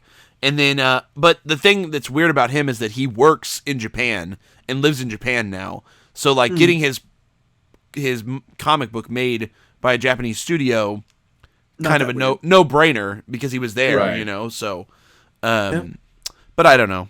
Just some interesting. Okay, that knocks out a bunch of our notes so hopefully those of you listening at home, so many new announcements. Those are exciting for you guys. I hope. Tell us your favorite new shows or new seasons coming out. You heard Kenny. There is one thing that we forgot to talk about. What? We forgot to talk about the updates in Weekly Shonen Jump. Oh, it's on my list. It's coming. It's coming. Oh! Don't get ahead of yourself, David. It's on my list. I only skipped a bunch of I just kind of cleared out a bunch of the. There's even more on this list. There's more. There's a couple more main notes that we have to go through. Okay. All right. So we've already talked about most of this other stuff. Okay. 2 notes about movies that are coming out that I want to note. Yeah. You guys are both fans of this series, the Quintessential Quintuplets.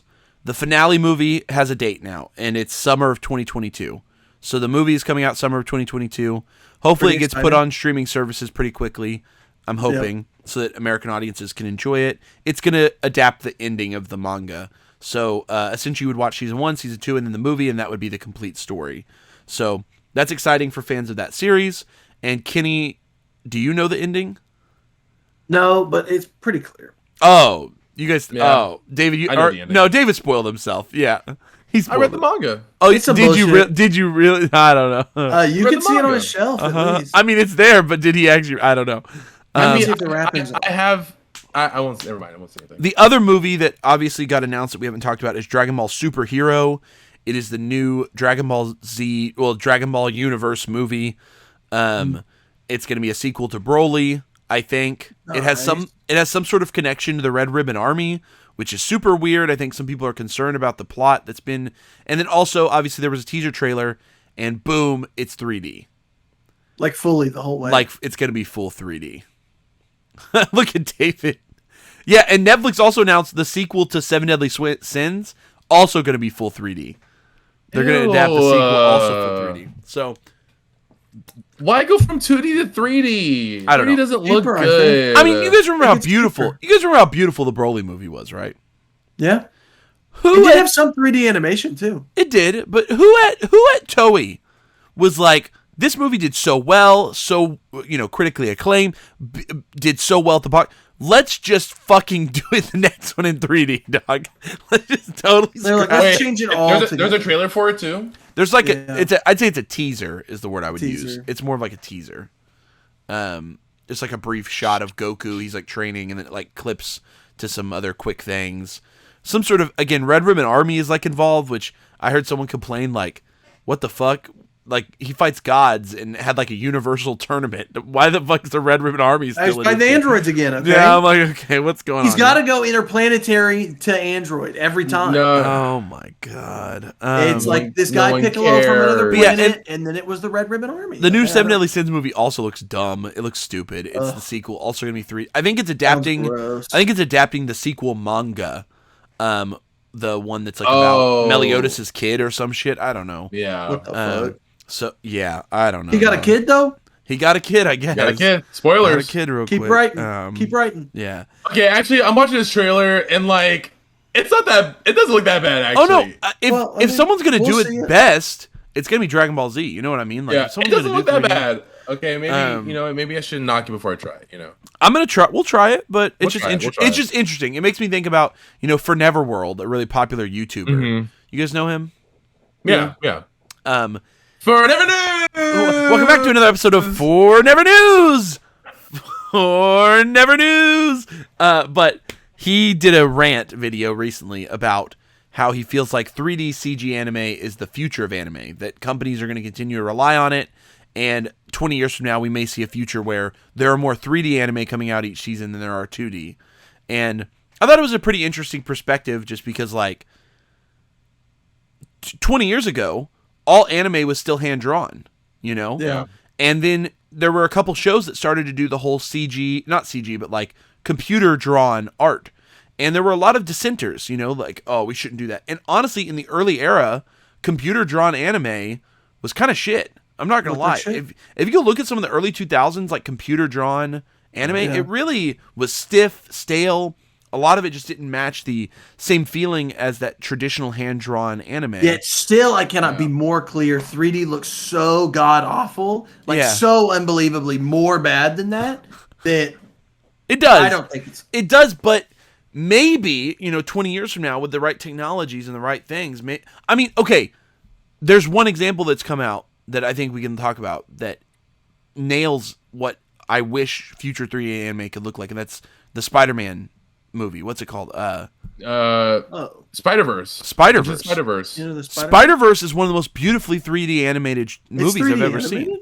Yeah. It's like fully cel-shaded 3D. And Kenny's thinking like, was that 2D? No, it's 3D, dog. And It was to so me- good. There was no way it could be 3D. to me, Spider-Verse No. captures the essence of what a anime could look like 3D Yeah. animated. And I've heard, I haven't watched it yet, but Arcane on Netflix recently came out, and it's 3D animated, and I've heard that the animation in that is quite well done. we have to have it. We have to have an episode over that. And we'll hopefully discuss it in the future. yeah. Yep. The League of Legends, I wouldn't call it anime. It was done by didn't we just French studio or it's- something, David? Yeah, it's done by French. It's not anime, but it's really, really good. David Supposedly, said it's not an anime.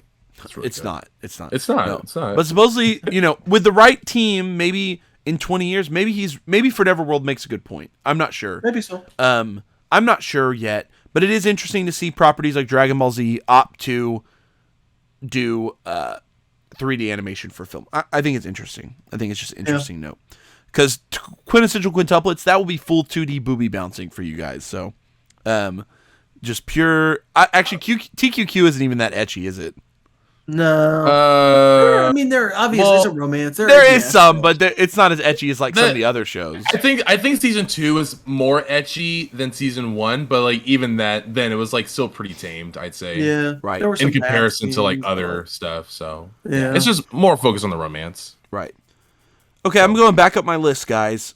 Another big piece of news on the same note as Dragon Ball. Chris Ayres, a very well-known voice actor in the anime community, English voice actor, recently passed away. And we wanted to, obviously, our condolences to Chris and his family. But yeah, I think it was kind of a big piece of news, kind of. I don't know. For those familiar with the situation, his health had been declining for quite a few years. And he even had trained a new voice actor to start playing Frieza. And I'm sure that I think his name's Damon or something, will take over doing Frieza from this point forward. But Chris was mainly known as taking over as the main voice of Frieza in Dragon Ball after Linda Young. And Linda Young is actually still alive. She's still doing stuff, but I think she just moved on from voice. I'm not sure why she left the role, but Chris has done the role for a lot of the prominent things over the last couple of years. And now Damon will take over. So, rest in peace to Chris, and best wishes to his family. It's pretty sad news because I consider him one of the greats of the English anime voice actors. There's a couple older anime voice actors in the American sphere that I think are actually still pretty good voice actors. The Chris Sabats of the world, the Steve Blums. I think they're actually pretty good at voice actors and have done some really great work. Yeah. Some of the younger people doing English voice actors, I openly criticize them, though. I think some of them are kind of shit. But I mean, there's a lot of good ones out there, though. I don't love some of the younger voice actors. I think some of them are not great. But I'm a Robbie Draymond fanboy. So Chris is part of the. I like Alex Lee a lot. He's the voice actor for Zenitsu, and he also plays. I think he plays Legoshi in Beastars. Yeah. I actually think he's pretty cool. But actually, I kind of want Alex Lee to be on this podcast. I kind of want to ask him if he wants to come on. That'd be cool. But we'll hit him up. We should hit him up. But he was only 56 too. That's so young. Yeah, he died. Yeah, Chris definitely passed away young, and it's really sad. And I think that's a big hit to the anime community because again, he's kind of got this. He was part of that older generation that kind of helped with the ushering in of anime in the U.S. And I think that we owe a lot to some of those early voice actors that were doing it because I think a lot of us are just lucky to even be fans of anime because of the work they were doing. And there's no denying that. Even if we watch subtitles mainly now, which is mainly what I do, I still can't deny the influence and the impact that a lot of the early English dubbers had. Because Kenny and I, growing up, we weren't initially watching subtitle stuff. We watched dub stuff, Yeah. And we watched a lot of dubbed anime back then, and I still watch dub every once in a while. I enjoyed watching the new Shaman King dubbed. I mean, it's whatever. It was good. I watched Eden Zero dubbed too because I just couldn't be. I couldn't give a shit enough to actually stare at the screen while it was playing. Whatever. When the new Bleach gets animated, I'm gonna watch it in dubbed. I've watched most of the Bleach anime dubbed. I watched it all subbed back in the day, but I was rewatching it and I've watched about 200 episodes of it dubbed now too. So, and I actually like the English dub of Bleach. I think they did a good job with it. Yeah. But, all right, Kenny's out of commission. For the end this here. is just the Jerry and David podcast where we talk about Jerry and David Casper wanted out. Okay, pretty big news this week also is that episode 1000 of One Piece airs this Sunday. So the series is finally now fulfilled its purpose, which is that when noobs of the series are like, I can't watch that, it has 1,000 episodes. It is now truth. They're no longer hyperbolizing. It does have 1,000 episodes. One Piece 1000, boys. So there's been a big celebration in Japan. Lots of cool artwork that I've seen hung around Japan. People have posted pictures of. It's a big thing. It's going to be adapting like chapter 990, I think. So sadly, it didn't make it to chapter 1000, which is a great chapter. But I think it's going to be adapting a part of a really cool part. So we'll see. But I'm current with the anime. The only episode I haven't seen is last week's episode. So I still watch the One Piece anime. You're telling me you've watched 998 episodes of One Piece? I have. Yeah. I have. Jeez. I still stay current with the anime. I want to put it on record. Mm-hmm. They are going to play We Are on that episode for sure, 100%. I mean, what's crazy is I put money on it. I put money on it. They recently put Sanji, during the Sanji and Luffy fight on Whole Cake. Sorry, whoops, spoilers. Shit. It's One Piece, brother. I know, but still, I know it happened years ago at this point, but still, Whole Cake Island spoilers. Sanji Luffy fight. During that fight, they used the original. This was crazy. They took the original ending theme song from the first season of One Piece. They used it again in that episode randomly, even though One Piece hasn't had ending songs in years. They randomly used it as the final song, and it was a great moment. And yeah, when Sanji's crying, he's lighting his cigarette. Oh! I fully expect such a good scene. Them to use some iconic music in episode 1000. I'm sure. But also, I believe we're getting a new opening song this week with episode 1002. The previous opening has been going for like the previous opening has been going for like 40 or 50 episodes. So I think that it's about time for a change. Anyway. But it'll just be another We Are version or something. Stop. Performed by BTS. The last couple openings of One Piece have been pretty fire, honestly, in my opinion. But One Piece, comes in. On top of that, there's been these Twitter images that are revealing that this weekend, most likely, they're going to be announcing the next One Piece movie. So, essentially, they were showing pictures of the crewmates each day on Twitter with, like, one letter highlighted, and the first one was, like, O, the second one was P, and it was FILM. They spelled One Piece Film. There's still 4 more crewmates. Most likely, it's going to spell out the name of the new movie. That's what people think. I had heard some rumors here and there. No one knows yet. I think as of today, there was one more letter revealed, so the first letter of the last word was revealed. I'm not sure, but this weekend we'll have the full name and most likely a big announcement for the new One Piece movie. So that's super cool too. The last movie, awesome. Stampede, was awesome. I loved it. I saw it in theaters. The One Piece movies have always been pretty good. They're just fun. I mean, at the end of the day, if you like One Piece, you'll like the movies. Okay, last couple notes. I want to end it with the Shonen Jump stuff. So I'll go through my last 3 announcements prior to that. First, Worlds in Harem was supposed to be on our list of anime last week. It got delayed. The first episode came out, and then the anime studio said, never mind, we're waiting until winter to air the rest of the show. So we decided not to include it in our fall first impressions. It'll be included in our winter first impressions when the series officially airs with the rest of the shows. So it'll definitely be in our winter first impression, so be on the lookout for that. But there's been not really a clear reason why it got postponed. Nobody really knows, especially because the first episode was done and already had like a pre-screen. So people have seen it. It's already on the internet. I'm not sure what happened with that show or why it got delayed. It's a pretty fun manga. I've read a little bit of it, maybe the first 2 or 3 volumes. So I'm excited to actually watch the anime version. It is very not safe for work. Yeah, it's exactly what that middle school teacher was looking out for. This the throwback to earlier in the episode, but Worlds in Harem is what they were warning. That's what she was warning the parents of. Don't let the middle schoolers watch that one. I hope for God's sake that nobody. So yeah, Worlds in Harem is postponed, obviously.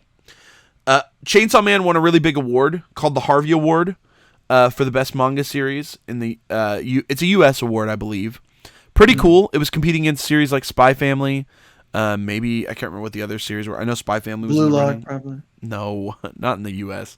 But so Chainsaw Man won that. I know that Fujimoto was really honored by that award. Pretty cool award for Chainsaw Man. Really, no other note to that. I don't know, guys. Nothing else to say about that. Yeah, I mean, congratulations. We love Chainsaw Man. Good surprise. It's really good. Fujimoto put out like a little, like one of those, like, he like wrote something and it was like, thanks for the Harvey Award. I do think it's crazy how Chainsaw Man and Jujutsu Kaisen are so similar in concept, yet so diverse in their their look. The way it came out. No, I heard someone telling me that. It's great.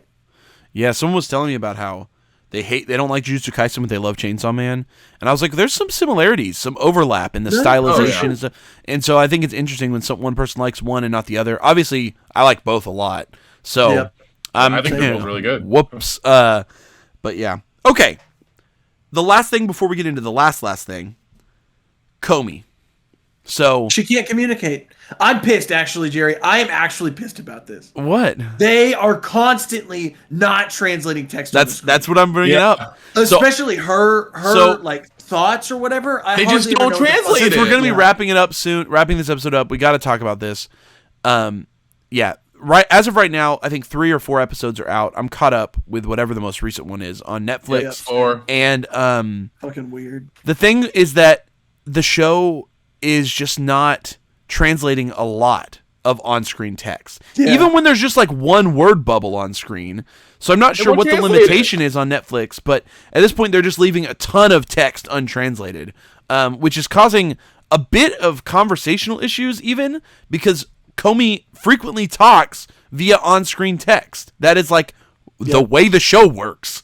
So it's becoming egregiously frustrating every week because, you're trying to keep up with it. You're trying to watch the official release and, it's just not good. I mean, it's just pissing me off.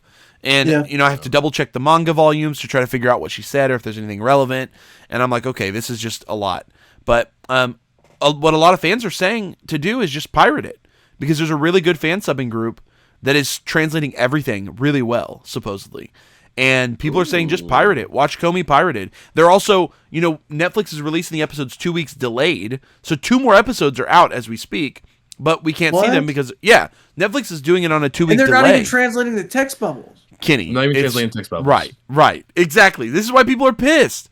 So Netflix needs to get their shit together on this one because it's people, when the official release is so subpar, why wouldn't people go and get it illegally, go through other if there's a group of fans that are putting in a much better effort to put out a release that it's not at this point it's integral to the series, like the actual content. So it's like it's not just Netflix just being a piece of shit. This is like you're not even delivering the right show at this point if you can't translate the context. So it's first growing. Episode, it was like, because it was on the chalkboard, I was like, After that, all of her bubbles are constantly not translated. Just tons of shit that comes on screen. It's like occasionally they do, which kind of it almost pisses me off more. It's inconsistent when like sometimes they translate it and sometimes they don't. And I'm like, what the fuck, Netflix? Like, get your shit together. And again, I remember reading something online about like certain words on the screen, and like Netflix has a really harsh policy about it. And I don't know if it was just people, I don't know if it was people trying to defend Netflix or what it was, but there was like a lot of discussion about like maybe their technology doesn't allow for certain types of typesetting and blah blah blah. Great. If Netflix is going to own this series, they need to fucking fix it. I mean, that's just the reality of it. And just go in and edit. They've done it before. They're smarter than this. So they need to just go in and fix all the episodes they have out, and then it's really sad because Netflix is clearly putting a larger stake into anime in the future, and they want more anime on their platform. They're buying more anime constantly, right? But what we're learning as an audience, sadly, is that they want us to click and play and watch on their platform, but they don't care enough to provide a quality product. And I think that's starting to get really frustrating as a fan because you want to support the official release. You want to support the official provider so that some sort of funds, some sort of support goes back to the original creators, the people who worked so hard on this series. And for us now, the only product available in the US is Netflix's substandard release. And it's like, fuck, like that's the only, like that's my, so, buy the manga if Komi can't communicate, guys, and then go watch if you buy the manga, then go watch the fan sub version, because at least you can at least justifiably do that if you paid money to the manga, but it's pretty disappointing, but I am loving the show. Aside from that, I am loving it a lot. Yep. But yeah, because, okay, let's wrap up. Is it time to pour some out? Yes, Kenny, it is time to pour some out pour some out for Neru and Red Hood. Red Hood. Pour it out. Rest in boys. peace to those two series. Neru straight up went for it, skipped into the future. Red Hood was like, hey, we deleted the book. Now you can do whatever. Yeah. We gotta fight somewhere. I heard Red Hood went for a really meta finale, guys. The final plot in Red Hood was so dumb. It's so dumb. He was like, actually, I'm a previous author of the book the world runs on. And I want you to be the new Red Riding Hood who has control of the book. Oh, jeez. And you're like a book that completely controls that whole universe's reality. Right. Like, what? So then they just like destroyed it, and they were like, we make our own future. It's like by chapter like 13, they were like, yeah, this is going to get canned. Let's just wrap it up right now. And I think that is what happened, David. Yeah. If I were to guess, And for those listening, we've talked about this before. Weekly Shonen Jump has a weekly rating system where every person who purchases a volume of Weekly Shonen Jump in Japan, the physical volumes, is able to rate the series, and the ones that rate highly then get placed closer to the top of the manga. So us as an audience are able to know which series are doing well by how close to the top they are in the magazine each week, okay? But Shueisha uses those rankings, like, aggressively. Like, it doesn't matter how the volumes are selling. It often doesn't matter how big the fan base is or how big the virtual readership is. Those rankings really decide a lot of the success and failure of Weekly Shonen Jump. Every single week, Neru and Red Hood battled it out for the bottom spot. They were both either last place or second to last every week. So they flip-flop back and forth every single week from the moment they joined the rankings till the moment the series dropped. That is a terrible sign for a new series.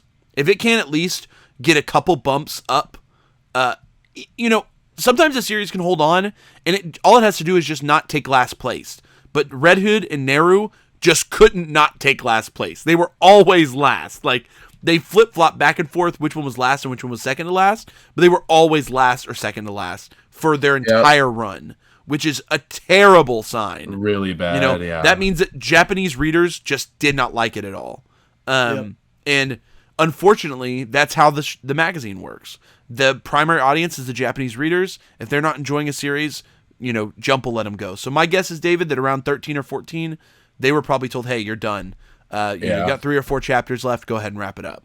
And which I'm happy because I'm just called P6. P6 and Blue Box have both been doing really well. Oh so wow! Far. They've been staying like in the middle. P. Oh, I call it P6. Oh, actually, I'm trying to see. P should have just recently joined the rankings, right? Yes, because I think they don't join until like chapter 7 or 8. I think is when the first ranking happens. So and in its first ranking, it was ranked number 6. Okay, that's good.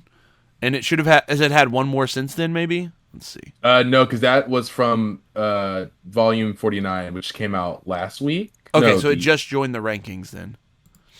Oh, so we should be getting new rankings. So I'm sure Reddit will update. Yeah, Reddit's the best place, guys, to keep up with the manga rankings. Our manga rankings. Oh no, here you go. Oh wait, it was number 8. 50. Yeah. Number 8 in the most recent one. Here it is, issue number 50. And I'm enjoying it. So I'm enjoying it. That's not last place. All I'll say is PvPP has now made it. It had 2 chapters that are not last place. So that's better than Neru or Red Hood ever did. So congrats PvPP because it's doing a little bit better. But obviously in the wake of, as Kenny says, pouring it out for the homies, we have not 2 but 3 brand new series joining Shonen Jump over the next couple weeks.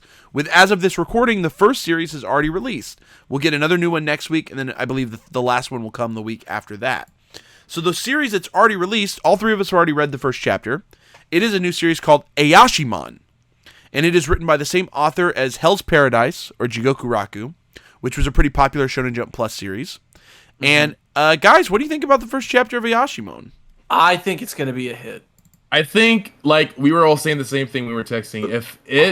That first chapter was really a really interesting, good setup. So if it keeps that momentum, it's going to be the next big series. Yeah, possibly. I think so too. Yes. I think so too. I think it had a really good concept. I think that you can definitely still fumble the bag at this point. Like, we have only seen 1 chapter, but I mean, he did great on Jigoku Raku. Mm-hmm. Like, I think this one's just going to be a hit. I think it's just going to, like... Was Hell's Paradise Shonen Jump Plus? It was. Yeah, it was online. Mm-hmm. And it got its full adaptation. To my understanding, Hell's Paradise got, a beginning and an end, and the author was happy with it, so... Yeah. So pretty cool. I don't know. I'm excited. This one, like I said, this one was really fun. Ayashimon seemed like... is using tropes in a way that I like, which is they like immediately in its first chapter is utilizing tropes and they're kind of putting them on their head, like it's immediately like, okay, yeah, he punches people like One Punch Man, but like what else is happening in this world around him? He's not in superhero world, he's in demon world. Well, these demons are Yakuza. Okay, there's demons like Jujutsu Kaisen. Okay, great. Well, what do these demons do different than so Ayashimon has a setup that could potentially in 10 or so chapters be a bang up start to a series. Be good. Yeah. So we'll have to see where it goes. I think this is one of the best ways somebody's been introduced into a spirit world. Yes. Like, I think him going like, wait. Okay, there are stronger people? Yeah. And I've heard... Like, okay. I've heard specifically that in Japan, manga readers really like self-referential stuff. And this series had a lot of self-references to other Shonen Jump series. So I thought that was super cool. So maybe Japan will bite on Ayashimon and it'll get a little bit of a good run. We'll have to see where it goes. But I guess that's Kamehameha wave. I guess that's how me and Robico was ranked number 4. Oh yeah, me and Robico, the best manga in Shonen Jump. That's all we know. Okay, so next week we're getting a gag manga titled Mamore Shugomaru. Okay? It's a school activities gag manga that will center on a strange bodyguard. It is being written by a guy who has been writing a One Piece gag spinoff manga, actually. He's been writing that. The gag spinoff for One Piece is actually going to go on hiatus now, or it's just going to go on, essentially it's done, while he writes his weekly Shonen Jump series. So next week we get a new gag manga. It's going to be like a school setting. So I'm curious, because obviously there's already a school setting gag manga right now. I'm curious what direction this one will go. But we'll learn more next week on that one. And then the third and final series that they're adding to the manga is called Doran Doraroran, which is just a lot because we already have fucking Don running right now, and there's Durarara, and now we've got Duranran. And you gotta remember Dorohedoro. So lots of dead demons, dead destruction, and now we've got Dororan is what it's called. And this series will center on the defeating of evil supernatural yokai creatures. So it another bad demon battle, right? I'm a little worried. I'm a little worried on that one, guys. Those are what's popular, though. That's just it. Yeah. I guess. I mean, you look at Jujutsu Kaisen and Demon Slayer and Chainsaw Man, and you're like, why would I not write a... Right. I mean, Don is doing the same thing right now, and it's getting a lot of buzz as well. Yeah. So it only makes sense. Why not do more yokai stuff? But I believe, to my understanding, this third author is a newbie, I think. So I think this is their first series. That's the one I'm going to have the most worry about. Gag mangas seem to do okay right now because there's not a lot of gag mangas in the magazine. So they kind of get compared to each other as opposed to against the other stuff. So the gag manga might be able to hold on. I think that the Hell's Paradise author will probably be able to hold himself together with Ayoshimon. I think Dororan is the one that I'm just going to already put my weird... It might get to chapter 17. Right. Think? So and then can? We'll have to read it when it comes out, but I'm definitely the most worried about the prospect of that one. As a new author in Jump, it's a scary thing to do, you know? Yeah. Coming in as a new author is very scary, so... hopefully by the end of the year, we'll put out another State of Shonen Jump episode. I think that's our plan, is to try to put one more out by the end of the year now that there's been some turnover in the magazine. My guess is that this is going to be the lineup in Shonen Jump until the end of 2021. So I think all of November and all of December will be these series. If something's going to get canned, it probably won't happen until early 2022. That's my guess. So that's good, and that means we can take a second to kind of reflect on the ones that we've lost in 2021. So we can take a second to reflect on all of those. But we'll do it, guys. This has been a maelstrom of news just now. That's it. That's all my news. Much. That's all of it. That's everything. We made it. I was gonna take some time for us to discuss Komi and Blue Period and maybe some of the other shows we're watching. But guys, we're already pushing 2 hours at this point. Yeah. I think we need to wrap it up. We'll save that for another episode. So if you guys are interested in our thoughts, we've been keeping up on a couple different shows. We'll definitely have to have some time to do a little bit of just a catch-up episode where we talk a little about shows we've been watching, stuff that we've been watching maybe outside of the seasonal stuff, things like that. So be on the lookout for that in the coming weeks. David and Kenny, anything you guys want to add before we wrap today's episode up? No. I just want to say, if you aren't watching Blue Period, if you're not watching Komi Can't Communicate, if you're not watching Naruto Shippuden, you're making a mistake because you need to be watching those shows.